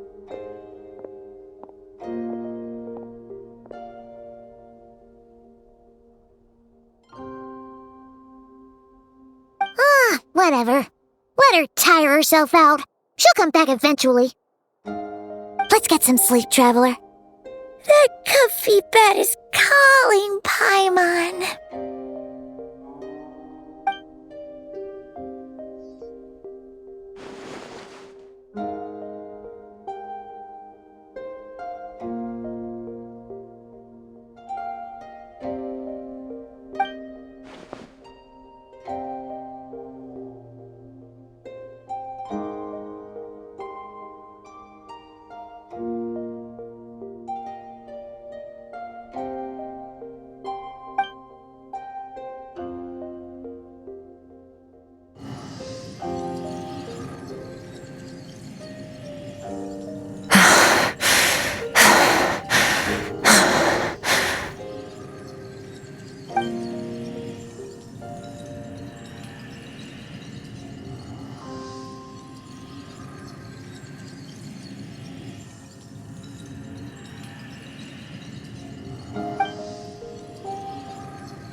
Quiet.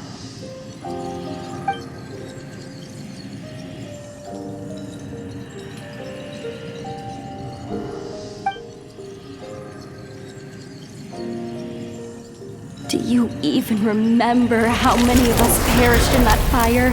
How many bodies were left to rot on the scorched earth? Yet you alone live on. Keep your gaze fixed on your blade. You don't deserve to rest.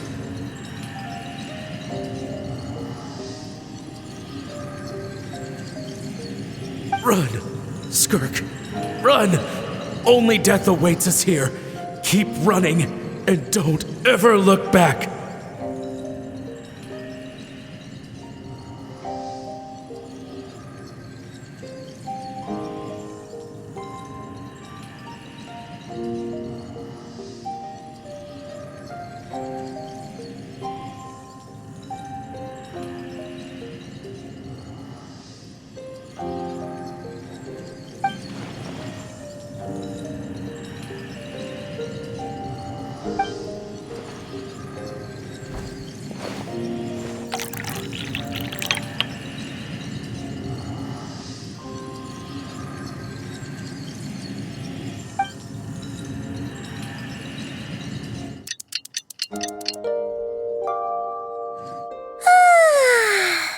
Getting an early night's sleep is the best.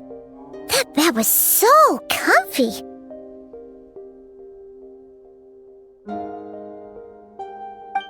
Wait, Skirk? Have you been sitting out here the whole night? The bed's all yours if you want it.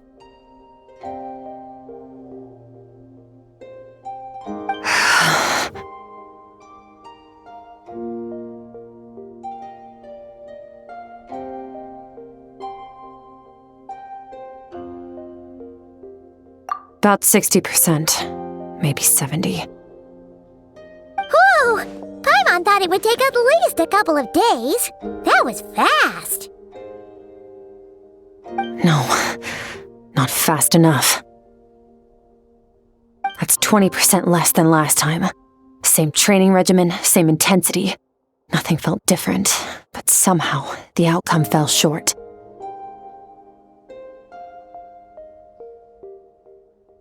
No, I think the problem's with me.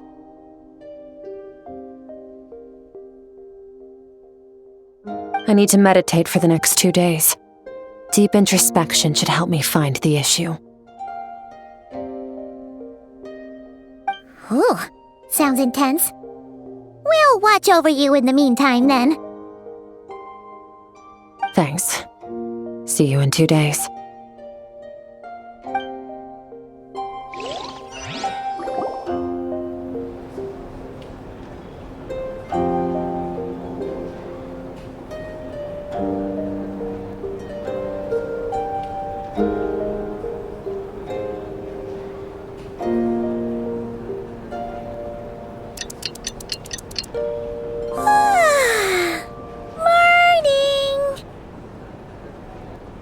Skirk is still meditating, huh?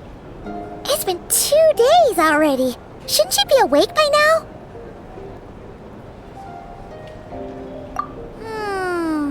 Paimon can't think of anything we can do to help. Oh, wait! Breakfast! That's it! Paimon will go get breakfast! Skirk is gonna be starving when she wakes up. Be right back.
That's right. This is Skirk's inner world.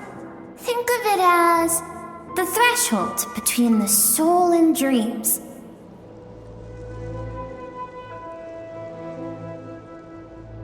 This isn't your first time here, but what you remember is probably a space covered in darkness. I only managed to illuminate a small portion for you back then.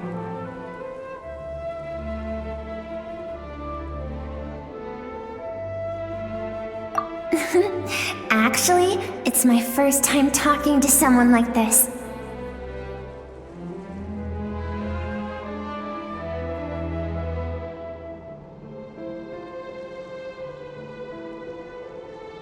I only managed to break free and bring you here because the injury weakened her power. I guess that's why I can speak again, too. Call it fate, if you want. I think that's the word they use in this world for lucky coincidences like this, right?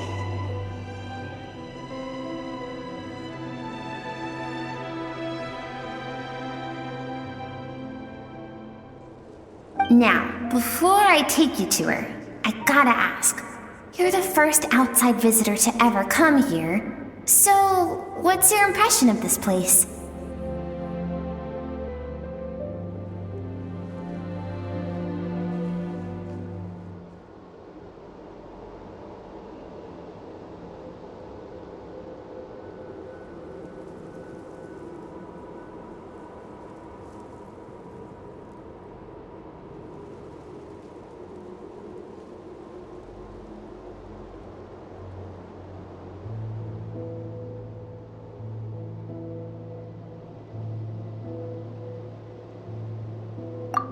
you noticed. This river represents Skirk's strength. Strength accumulates over time. It is the summation of a person's lived experience. So this river is where all the fragments of Skirk's life should converge into a single stream of memories and emotions, flowing forward as one.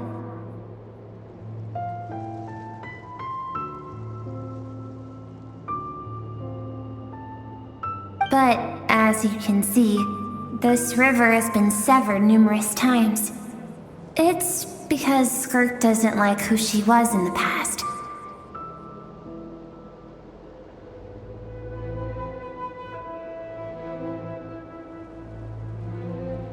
And all she sees reflected in the river is a disgraceful shadow of who she was. She cuts through water and rock with the sword of reason, severs her connection with the past, and begins anew.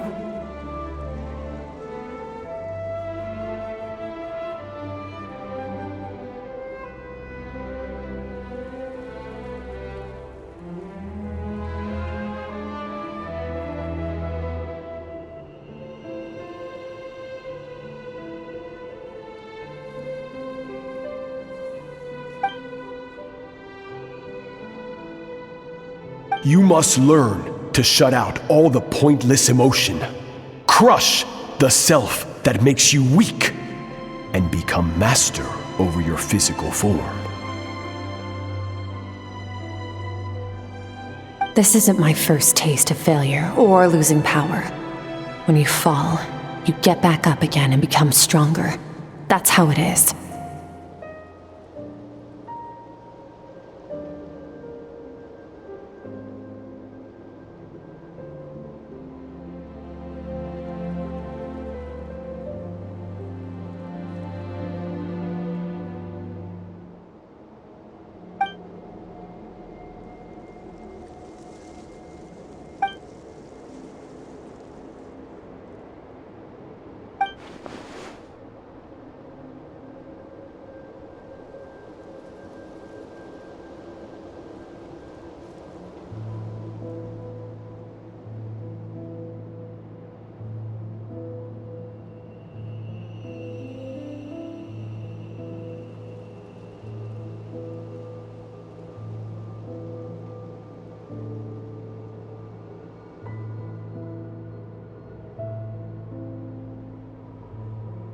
The answer to one mystery invites another question, I see.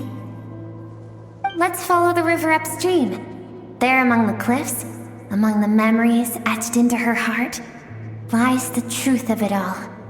Soon, you'll understand everything.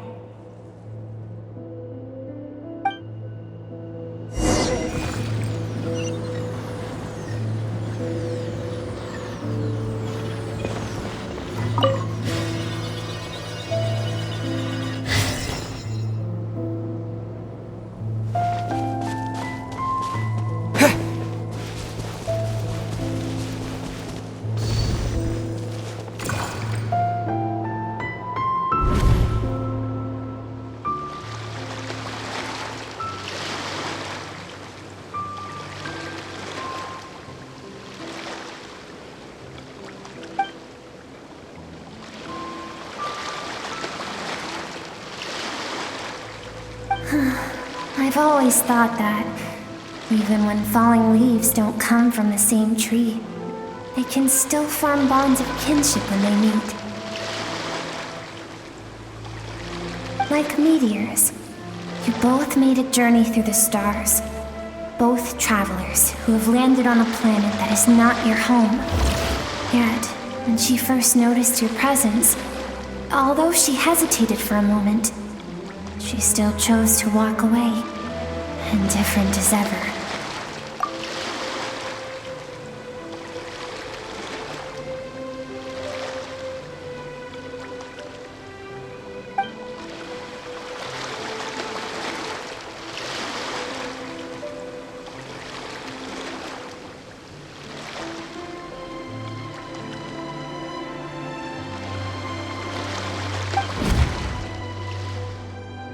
Seems like you've answered your own question.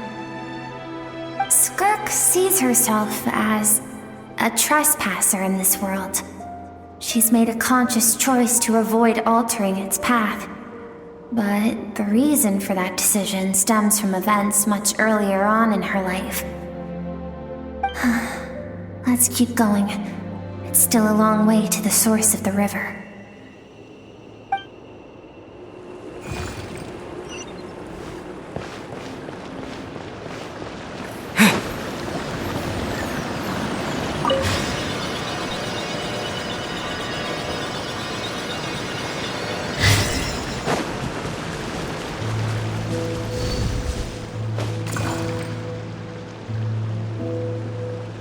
You now have what it takes to wield immense power. From this day forth, I shall teach you no more. No one can become a worthy warrior through imitation alone. I have given you fangs and claws. Now, you must learn to hunt. You wish me to travel the world beyond on my own, Master? Indeed. Make new friends. Embark on your own journey. And piece together a new future from the shattered remnants of your past.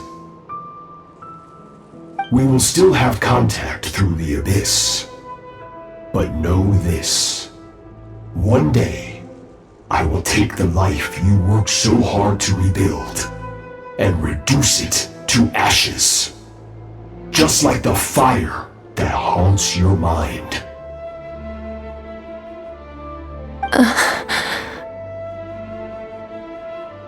Why do you do that? I have told you before, fear is the catalyst for human evolution. You have tasted loss. You have known fear so deep it can be felt in the bones. But as living beings, we all have an instinct to detach from that which harms us. And thus pain dampens over time, and the acrid taste of fear becomes but a distant memory.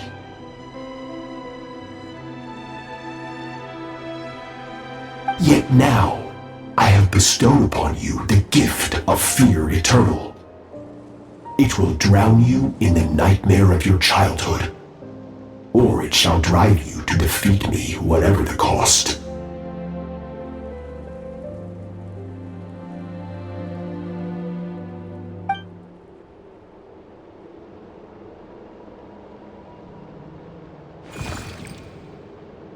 That is what Skirk's master, the foul Sertologi, looked like at one point in time. Of course, as a higher being, physical form is a triviality to him. He could appear as a beast, a human, or even a monster that defies description. The form you see him in here, clad in abyssal armor, is the one he usually wears when traveling through the stars.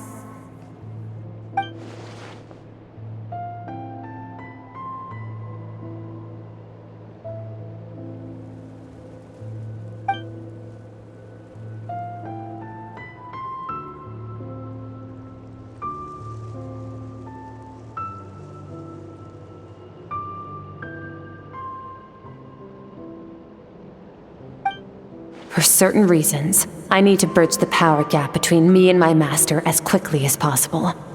But first, I need to understand the source of his strength. To do that, I need to follow in his footsteps, walk the path he once walked, and somewhere along the way, I'll find out how to defeat him. That is my sole focus and purpose.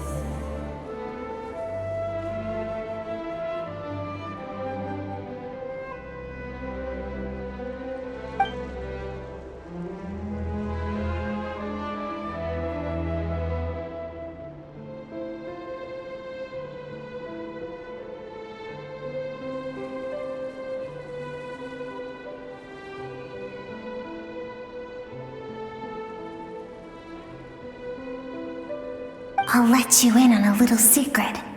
The real Sirology is terrifying. The scope of his power is impossible to understand until you experience it firsthand. It is absolute, the power to crush all things.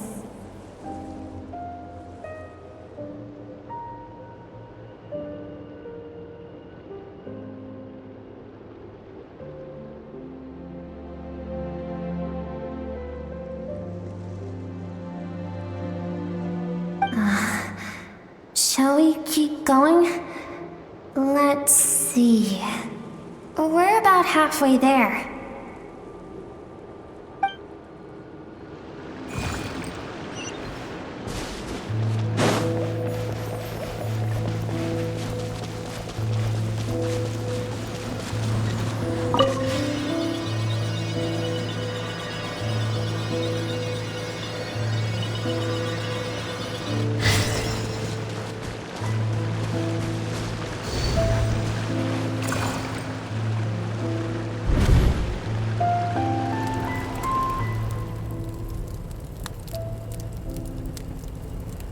We've made it quite a ways already. This is Skirk, when she first began training under Sirology. I have set your broken wrist. Tomorrow, you're to train twice as hard.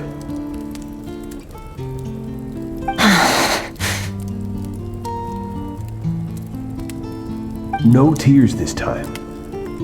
Good. Attempting to garner sympathy through tears is a habit of the weak. A pitiful, useless ploy. Can I ask a question, Master? Why did you save me? I keep thinking, maybe it would be better if I had died. I wouldn't be haunted by that fire all the time. I wouldn't have to go on like this. I saved you because I have a plan for you. It has been too long since I fought a battle that demanded my full strength, and I hunger for it. Every so-called genius and prodigy I have faced has crumbled like sand underfoot. Before me, even fate bends the knee. So, I will teach you everything I know, train you by whatever means necessary, in the hope that one day, you might surprise me. But I don't want to draw my sword against you, Master.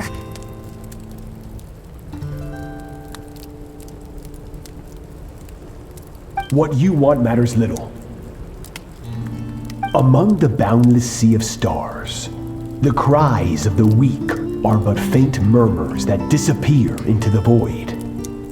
You of all people know that well.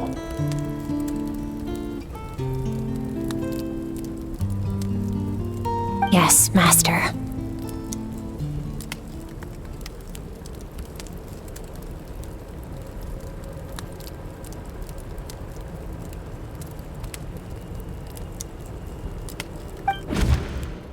From that day forward, all she knew was grueling training, emptiness, and fatigue. After some time, her talent bloomed, and she gained control over her emotions, like her master. How should I put it? It was not that human emotion disappeared from her heart, but that reason came to dictate all she was allowed to feel. I suppose it was at this point that she became the Skirk you know today.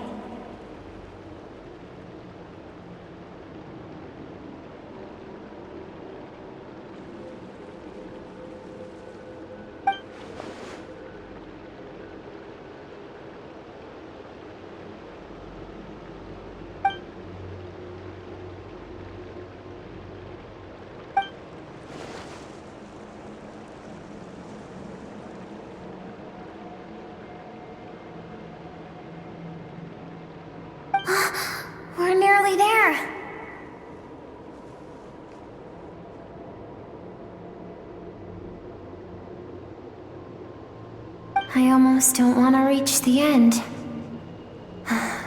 Well, shall we? This is the final stretch.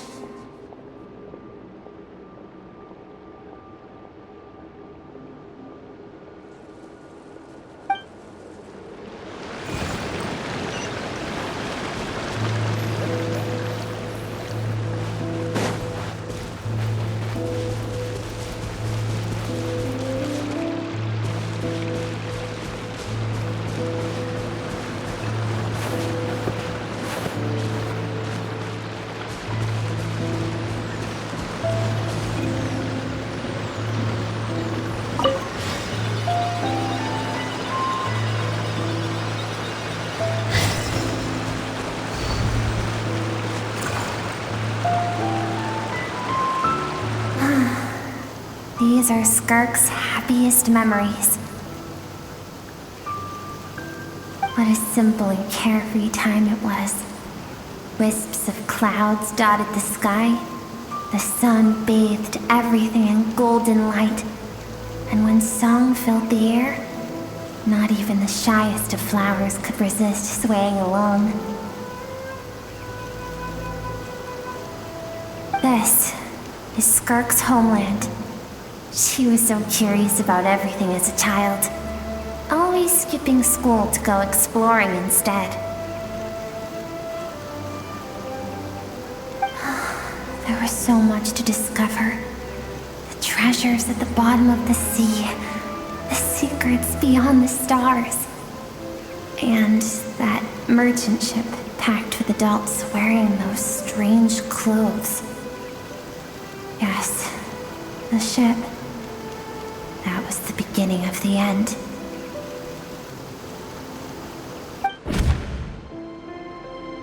It was a spaceship. When it arrived, the people that disembarked wore smiles on their faces and spoke of friendship. They claimed to be merchants from a neighboring planet, looking to establish trade.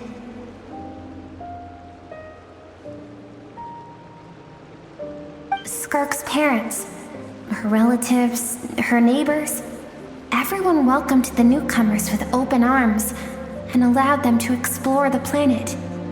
To them, the visitors were guests and should be treated with hospitality. No one had any idea of what was to come.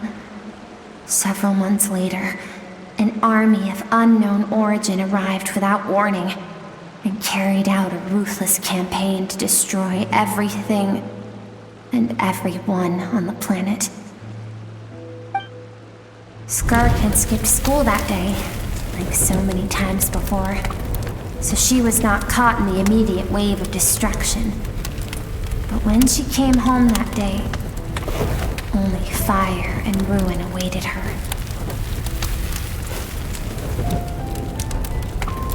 Countless people cried out to her for help. People she knew and loved. Friends and relatives. The little girl who lived next door. The shop owner with the bad leg. The bad-tempered teacher she had made fun of just that morning.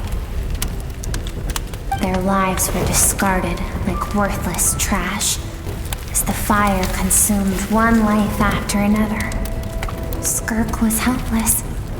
All she could do was run. And so she did. She kept running until an unexpected figure crossed her path.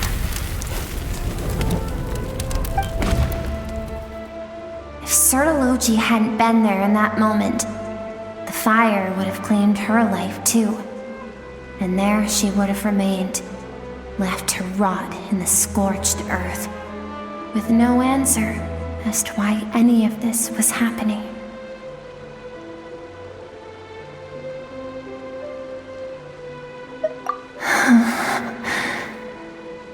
Because she and her people were seen as a threat. As the initial merchant ship explored the planet, they discovered that it hadn't always had the condition to support life. Yet there was evidence of human activity, even during the periods of extreme heat or cold in the past.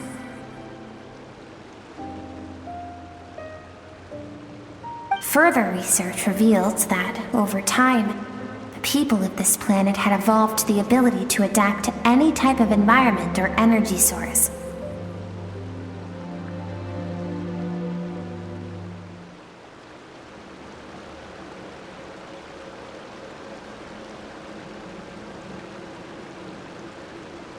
For that reason, the outsiders viewed them as a potential threat and decided to eliminate them before the threat could rear its head.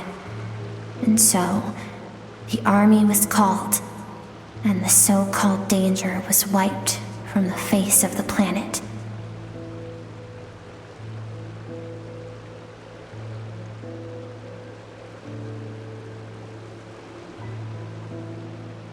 Senseless, isn't it? Deemed a threat because of a gift they didn't even know they had. Perhaps it was their own innocence and kindness that doomed them. But in the end, that was lost to the blaze as well.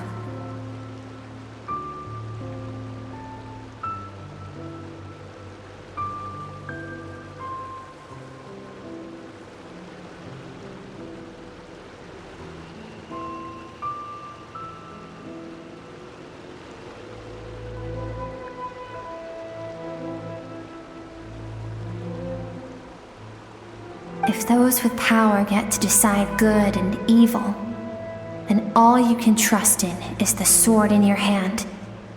And so, before death could claim her, she ran.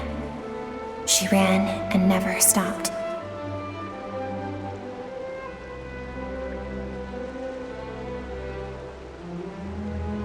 No one wants to relive their most painful moments. Well, that brings us to the end of the story. This is as far as we can go.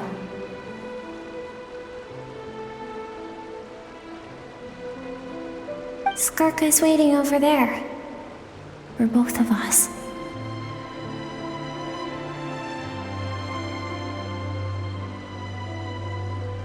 Let's go to her. It's time to fulfill my purpose. And my greatest wish over all these years.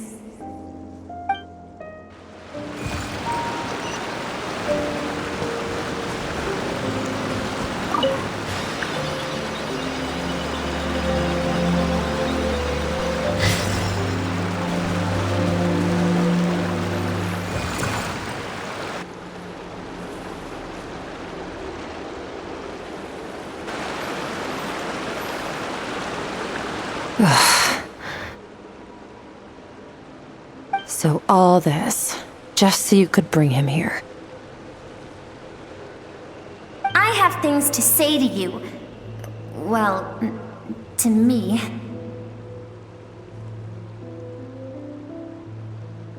I want someone to witness our reconciliation, even if it takes an argument to get there. And he is the best choice in this moment. Her suppressed emotional self. The version of herself she keeps locked in the recesses of her mind, stifled by reason. All those rejected impulses, those discarded aspects of your past selves, they are a part of me now. I am who you used to be. Someone you have refused to face for too long. So, I came to face you instead. You're wrong. I've faced you all along. And that's exactly why I keep you locked here. Your existence makes me weak. Moments of joy and longing are when we are most vulnerable. Don't forget, it was a penchant for goodness over reason that doomed our homeland in the first place. The vastness of the universe renders everything insignificant, our feelings most of all. Even so, learning from the mistakes of the past doesn't have to mean erasing everything.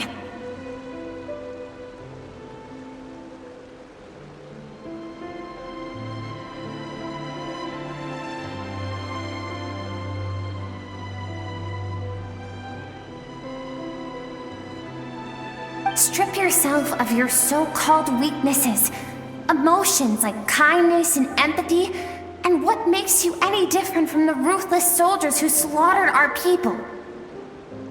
The difference is that I'm doing what is right, what is necessary. I allow you to exist, but with limited freedom. That is the greatest kindness I can offer. I have shouldered everything you couldn't carry.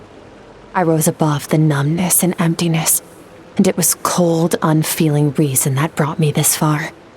It made me who I am. It made me strong. That is the problem. I want to shoulder those things together. On the grand scale of the entire universe, maybe our feelings are vanishingly small, but why should that mean they don't matter?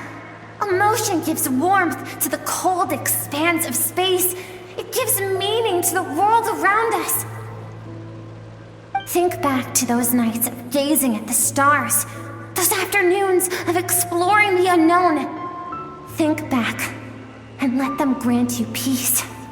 A brief respite from the pressure you put on yourself.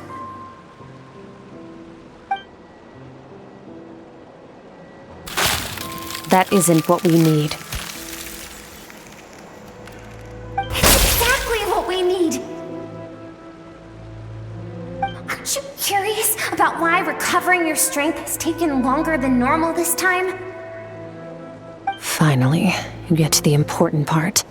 That is the only answer I came here to find. Then look around. Look at your inner world. You cast aside your dreams and curiosity, and in doing so, you lost your original motivation. You severed all connection to who you used to be, so you can no longer draw strength from your past. Now, the only things driving you forward are fear and survivor's guilt. But these cannot take you far enough. And so, this river, the source of your strength, grows more polluted by the day. And do you think that means I should seek help from a weak little thing like you?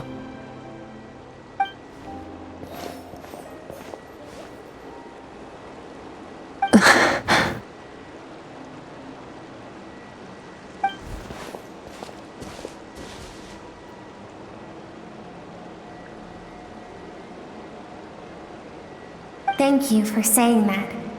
I knew bringing you here would be the right choice. To be honest, I'm not here to argue with you. This isn't about who's right or wrong. And in fact, I agree that in order to make it through the wake of that tragedy, we had to distance ourselves from the pain through reason over emotion. But what is right at one point in time isn't always right forever. I know you will never forget that fire. I know the fact that you were the sole survivor fills you with guilt. And I know that among the voices that haunt you, mine is there too. Because deep down, you know that you didn't turn out to be the person you wanted to be. All those unfulfilled hopes are like knives to the heart. And I don't want you to hurt anymore. So even if you can't accept me, I hope, at least, that you can let go. I keep thinking, maybe it would be better if I had died. I wouldn't be haunted by that fire all the time.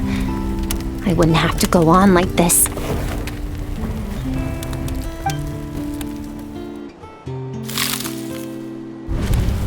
Your dad and I, we're not afraid to stare death in the face, but we need you to survive.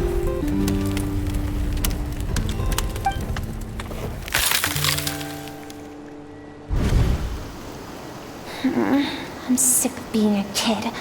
There's so many amazing things out there, and I'm ready to see them all.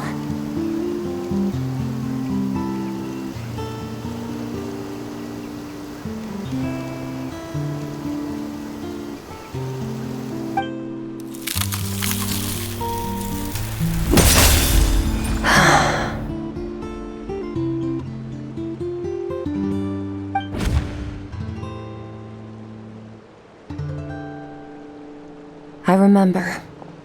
There was a song Mom and Dad always sang when we went out to fetch water. Dancing water. The sand along your path is begging for your song and movement. Will you carry this burden with you on your journey? I am not the dancing water, and you are not the burdensome sand. But if this is your wish, then I will carry you with me until the end.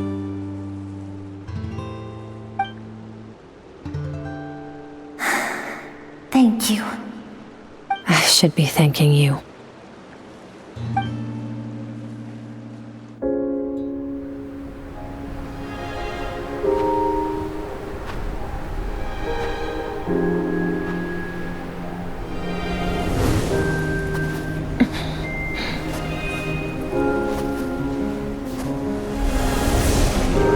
Run, Skirk, run!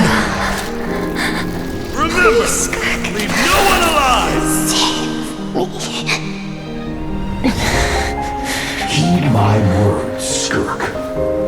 Let fear take root in your soul. Did you survive? Why was it only you? Skirk, did you become a positive light in this world?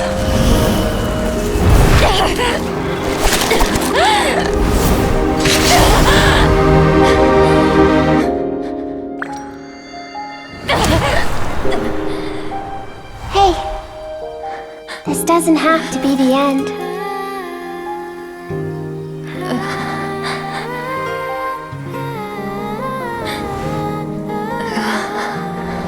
Life is a gift.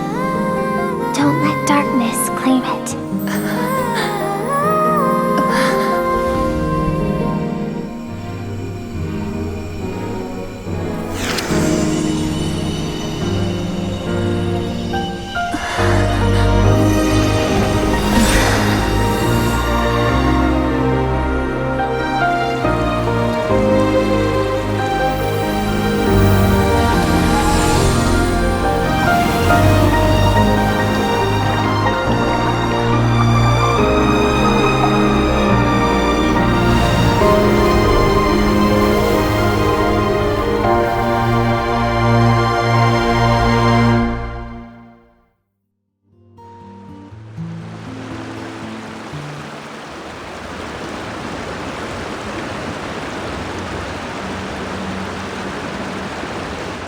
So, you saw my memories then. I once asked my master if survival of the strongest was the law of the universe. He said no, but in a world without order, those with no moral boundaries tend to be the ones who survive.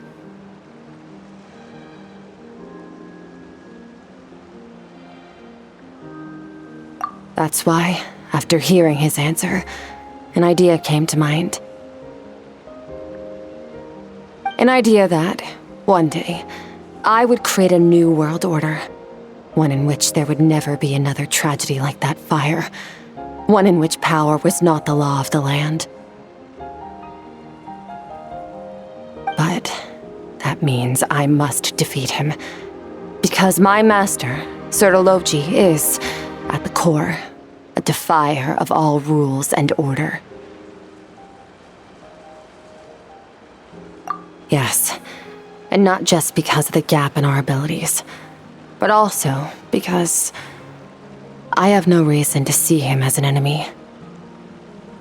Although his decision to train me was not made out of kindness, he did everything a master should. He saved my life, taught me the sword and the principles of strength, and for that, I respect him.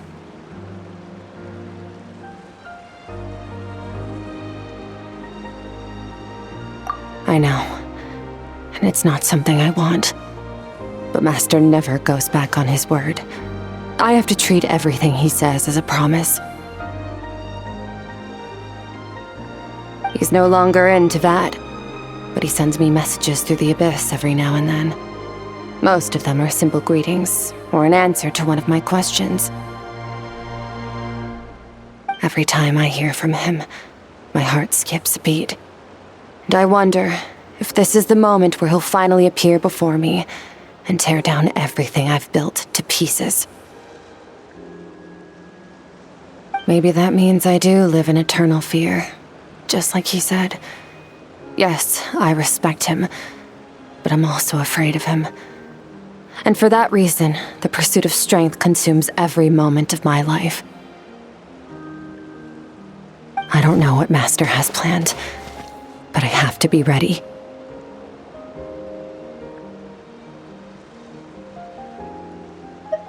Help me? Why? This isn't your fight.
Oh, you're finally awake! Honestly, Paimon was gone for like 2 seconds and then she comes back and finds you both unconscious? Oh, you scared Paimon half to death! You're both okay, right? What does it look like?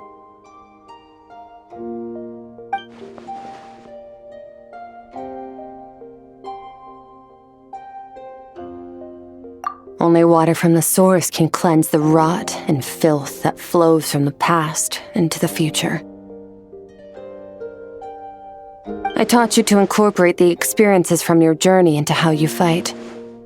I suppose what happened today will become an inseparable part of who I am. Okay, so Paimon feels like she's missing some important context. But whatever. Paimon brought back tons of delicious snacks! Let's dig in!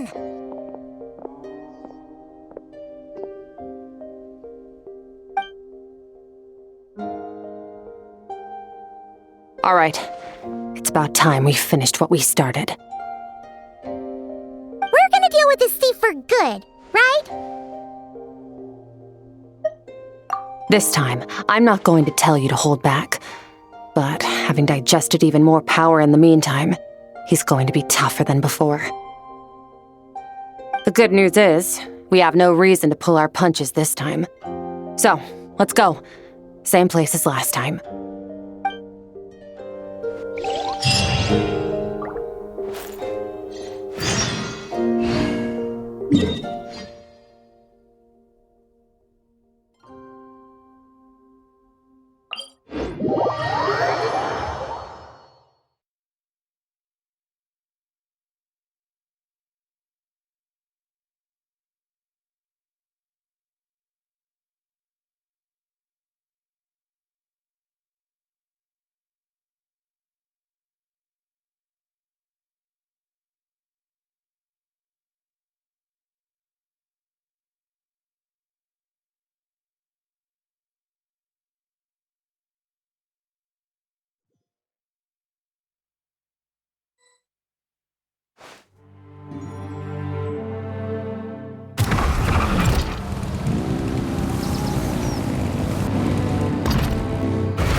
The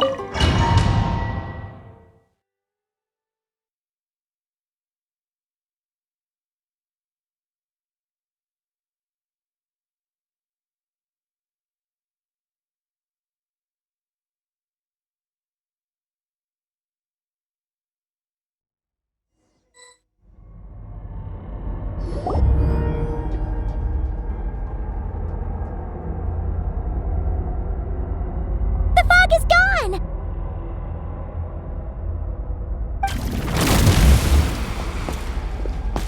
Wait, isn't that the form the all-devouring narwhal changed into? How come he knows that, too? Really? So, you're telling Paimon that giant whale and this guy can both turn into the fowl? How does that work? It's a subconscious instinct. Any intelligent being who longs for his level of strength is bound to mimic his appearance. It's a natural response after encountering someone as powerful as Master. To them, he represents ultimate power. We know the person before us has encountered Master, and we know he stole a portion of my power. So it's not surprising that he would assume this form. Okay. Oh, the closer Paimon looks, the more intimidating it gets. Nervalette isn't here this time, so it's up to us. He won't have the nerve to steal again after we're done with him. Let's teach this guy a lesson.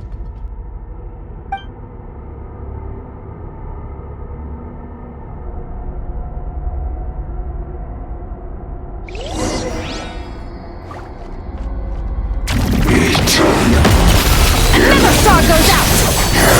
Everlasting. Annihilate!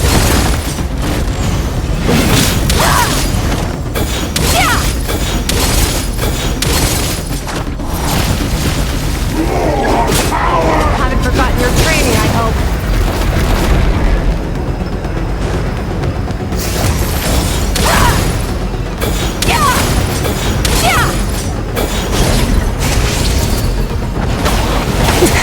That's more like it.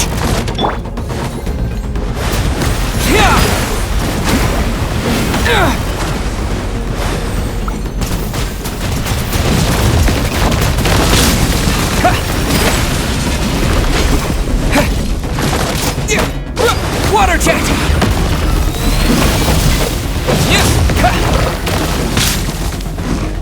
Go!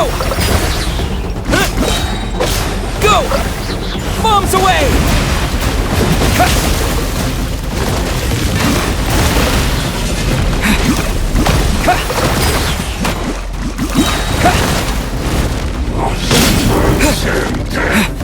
Once more!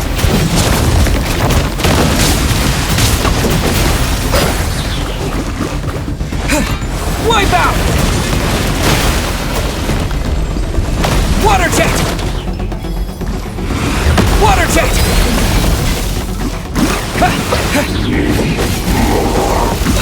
Go!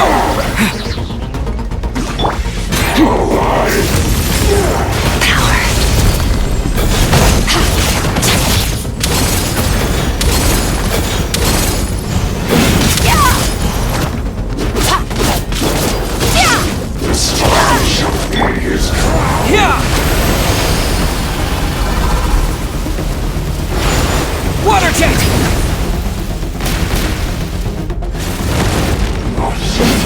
And death once more!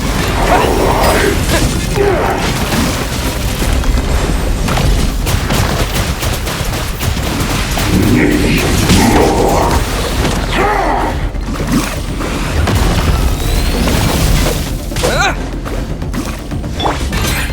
Extinguished!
wield. Beyond this world.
Haven't had enough of my power.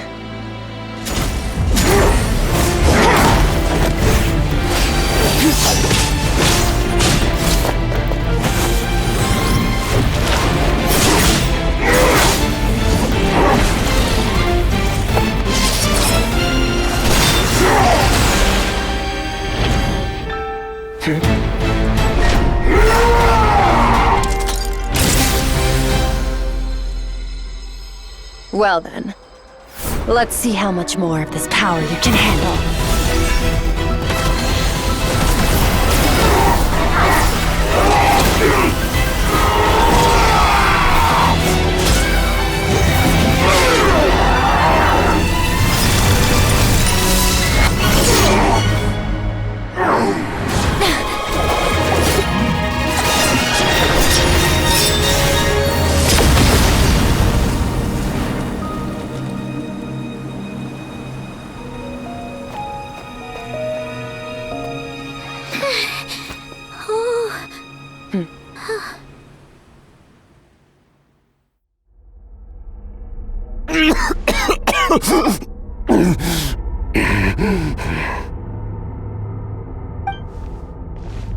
Well, have you come to your senses?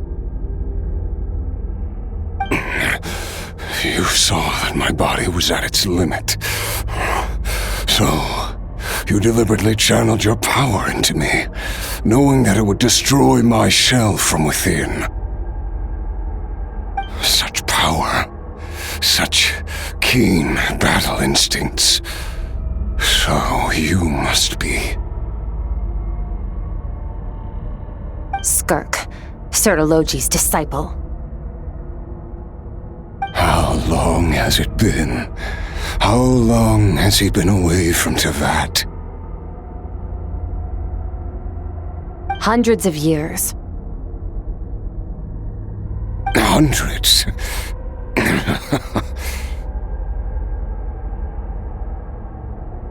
Sorry, it's a lot to take in. I should introduce myself.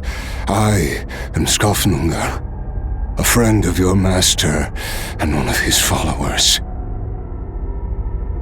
This is the first time I've heard your name, Skirk. But hundreds of years ago, I knew you existed, and I knew you would come here. Hundreds of years ago? Sounds like you and Master have quite the history. Care to tell us about it?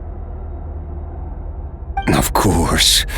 Might as well take advantage of a clear head while I can.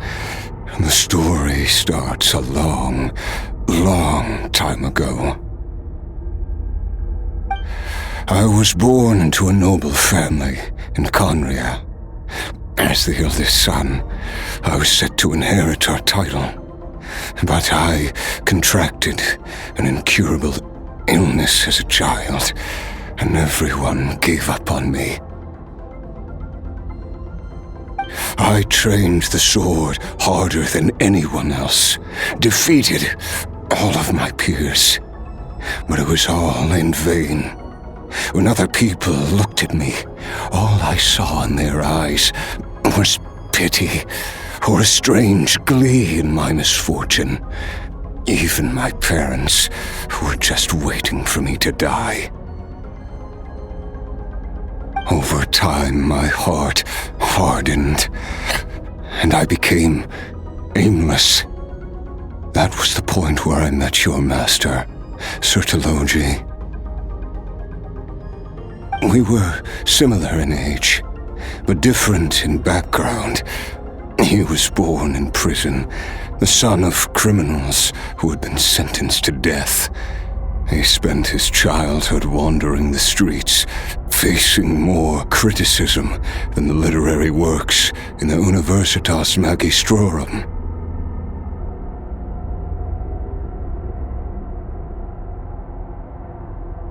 Yet, he always wore a smile on his face, as if kindness and malice were one and the same, and he could not see the difference. I still remember what he said to me when we first met.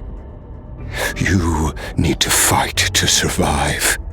Even if it's a losing battle, it should light a fire under you. How can you sit back like this and go down without a fight? That does sound like something he would say. He was the first to acknowledge that I was worth something, and he inspired me to keep going. When we sparred together, it was the first time I'd actually felt the thrill of combat. When I was 10, he stole forbidden research materials and managed to cure my illness. It was like there was nothing in this world he couldn't accomplish. When it came to the human form, he was always intent on pushing the boundaries of possibility. But somewhere along the way, I fell behind. My talents were nothing compared to his, and at some point, I realized he had pulled so far ahead, I was too embarrassed to even ask him to spar. After his grand endeavor was successful, he sought me out and said to me, "This planet no longer holds anything of interest to me, so I'm leaving. But first, I have an offer. I can use a power I have just refined to break the curse of immortality for you."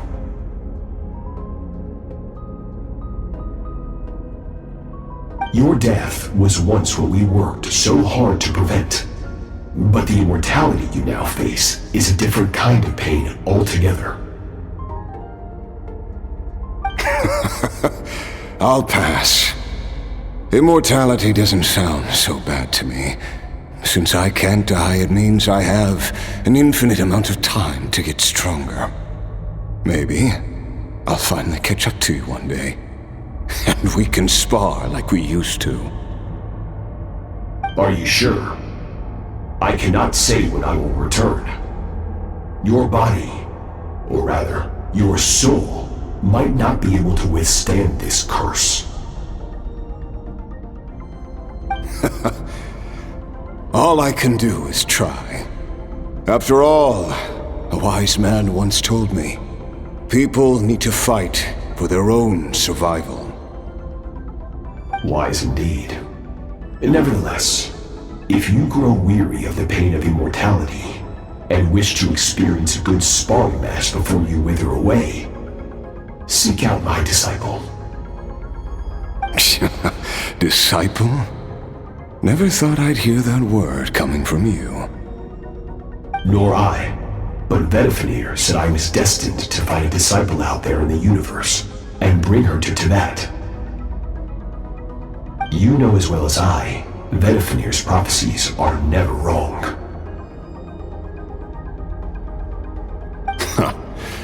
Well, now I'm curious about who this disciple of yours will be. All Vedifinir said was that one day, the stars shall bow in her honor.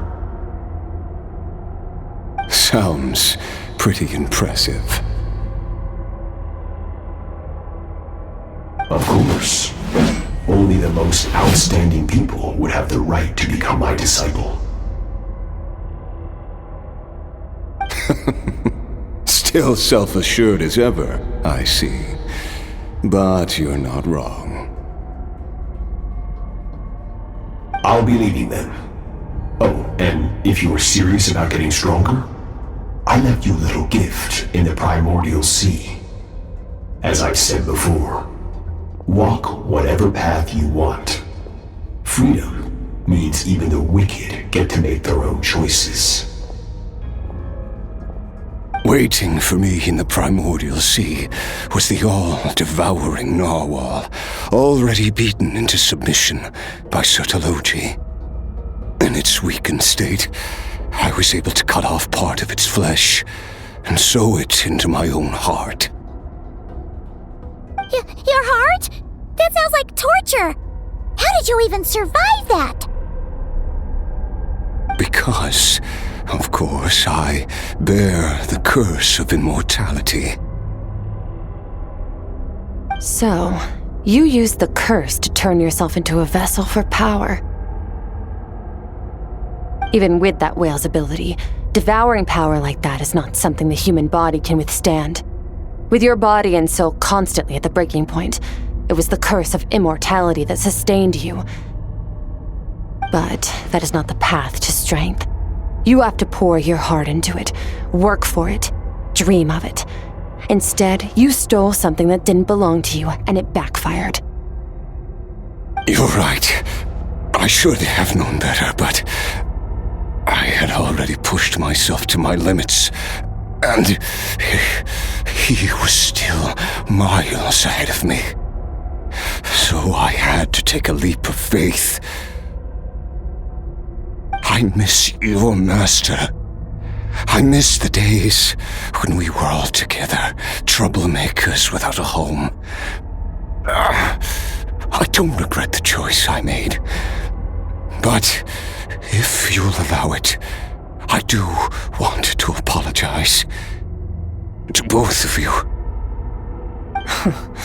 After the beating we just gave you, I think we can call it even. You're an interesting one as well. Sertologi's disciple. That's a lot to live up to. It can't have been an easy experience. I know what he's like. He rules with an iron fist, using despair and fear to force you to catch up to him, all the while standing ever out of reach. We're like mountain climbers in the dark, never knowing how much higher we have to climb, or when we will see the sun again. True. But I made up my mind long ago. No matter how dark it gets, I will not give in to despair. I will overcome it. Besides, after hearing your story, I suspect what Master really wants is not a battle that demands his full strength, but rather a defeat without regrets. Oh? Since you're his friend, you must have some things in common. The first time we came here, when you stabbed me through the fog and stole my power, I felt no emotion coming from that spike. But when you had to devote all your strength fighting me just now, I could feel joy and passion emanating from your blade. It was the joy of a researcher discovering the truth of the world, the joy of an artist uncovering a temple of wonders. Interesting. I'm certain I didn't express those emotions outright, yet you were able to read them from my blade, like a glimpse into my inner world. You're right. That battle brought me an unbridled sense of joy, and my defeat brings me no regret whatsoever. Exactly. I think Master also craves a battle like that. One where his opponent forces him to use all his strength, unlock the extent of his potential, and transcend his own limits. A battle to end all battles. After which, all can come to an end, including, perhaps, his life. For that very reason, good and evil are meaningless to him. He has one purpose, one goal: to complete himself. It's one of the secrets to his strength. Perhaps you're right. Perhaps that is his goal. What a battle that would be. Oh, to witness such a...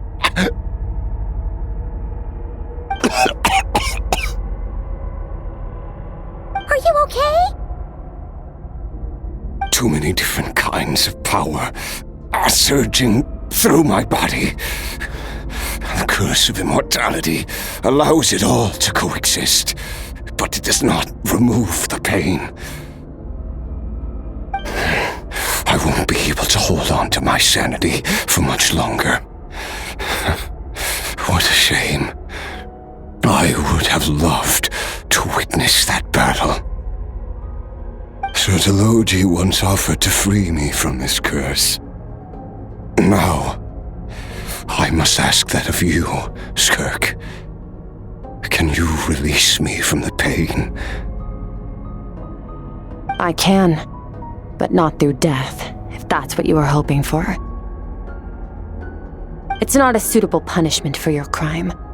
As an alternative, I can take your consciousness, along with all the power you've consumed, and smash it to pieces. The impurities will dissipate, and under the curse of immortality, your mind and body will regenerate. When that process is complete, you will be back to who you were before, no longer tortured by powers you can't control. But it will be a time-consuming and painful process. The decision is yours to make. I accept. And who knows? Perhaps I'll wake up in time to witness your great battle with Sertologi. I have faith that you'll be able to stand against him one day. Though I know it'll be a long and arduous road. If we are climbers in the dark, it appears the dawn has finally broken for me. But your ascent continues. At least, it looks like you are not alone on your journey. I will reach the top of this mountain, no matter what it takes. And you, Skofnunger, will be my witness at the end of all things.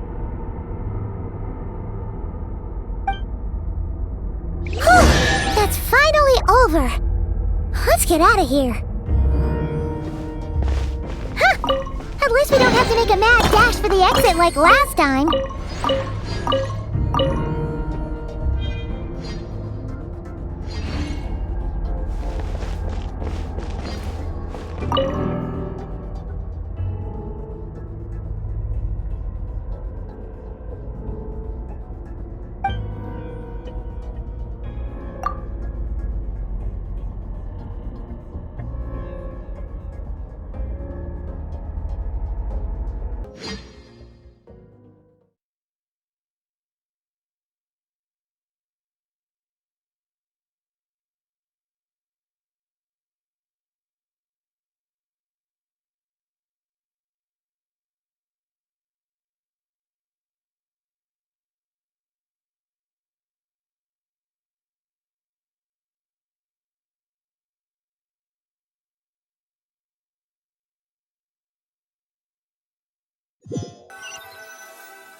It's only been a few days, but it feels like forever. Once again, we've proved there's nothing we can't overcome. We're just that awesome. Wow, you sound even more confident than usual. Guess you really have become stronger. Today sure went by fast. It's night already. Oh wait, that reminds Paimon. The stars you mentioned, the ones that died out, are they back now? Yes. The power Skafnungur stole has been returned. So, the stars have regained their light. Great! Huh, it's crazy that you even noticed their light was gone. There are so many stars in the sky. If a few disappeared, Paimon definitely wouldn't be able to tell. I suppose it's because I have gazed upon this sky for centuries. The false stars, hanging in the meticulously planned sky, glittering with rotten light. It's not real, and yet it is for that very reason that I can look upon it and enjoy the momentary peace it brings.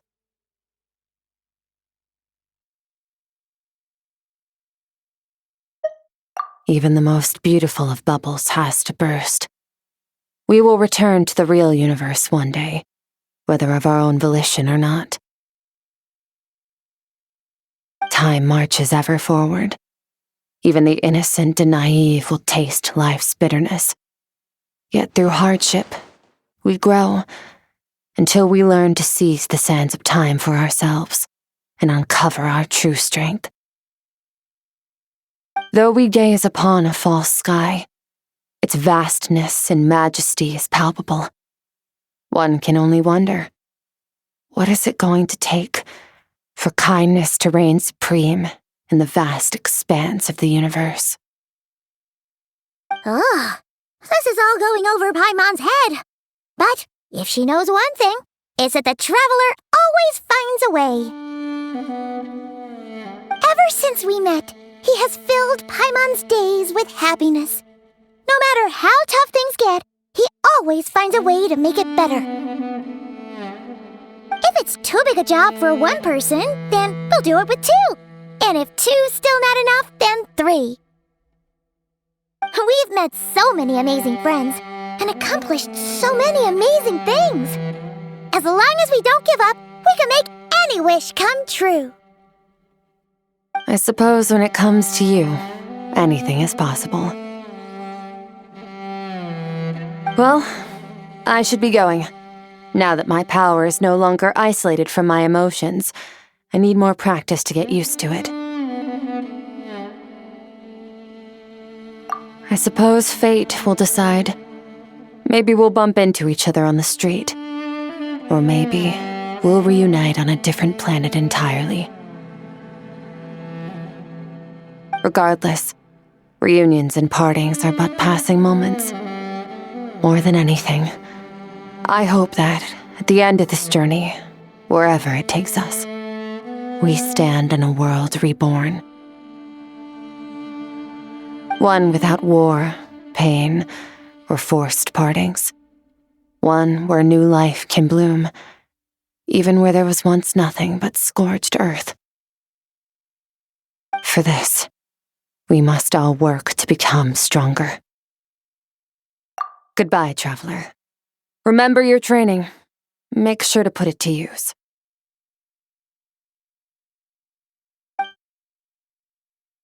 Bye!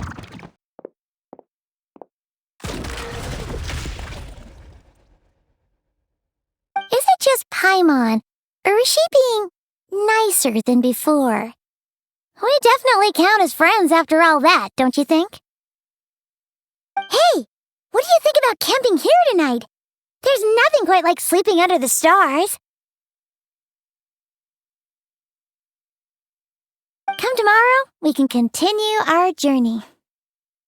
Oh, and since Paimon treated you to that super nice meal at Wanmin Restaurant, it's about time you returned the favor.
Instead of confining themselves to the heavens, God should broaden their horizons in the world below.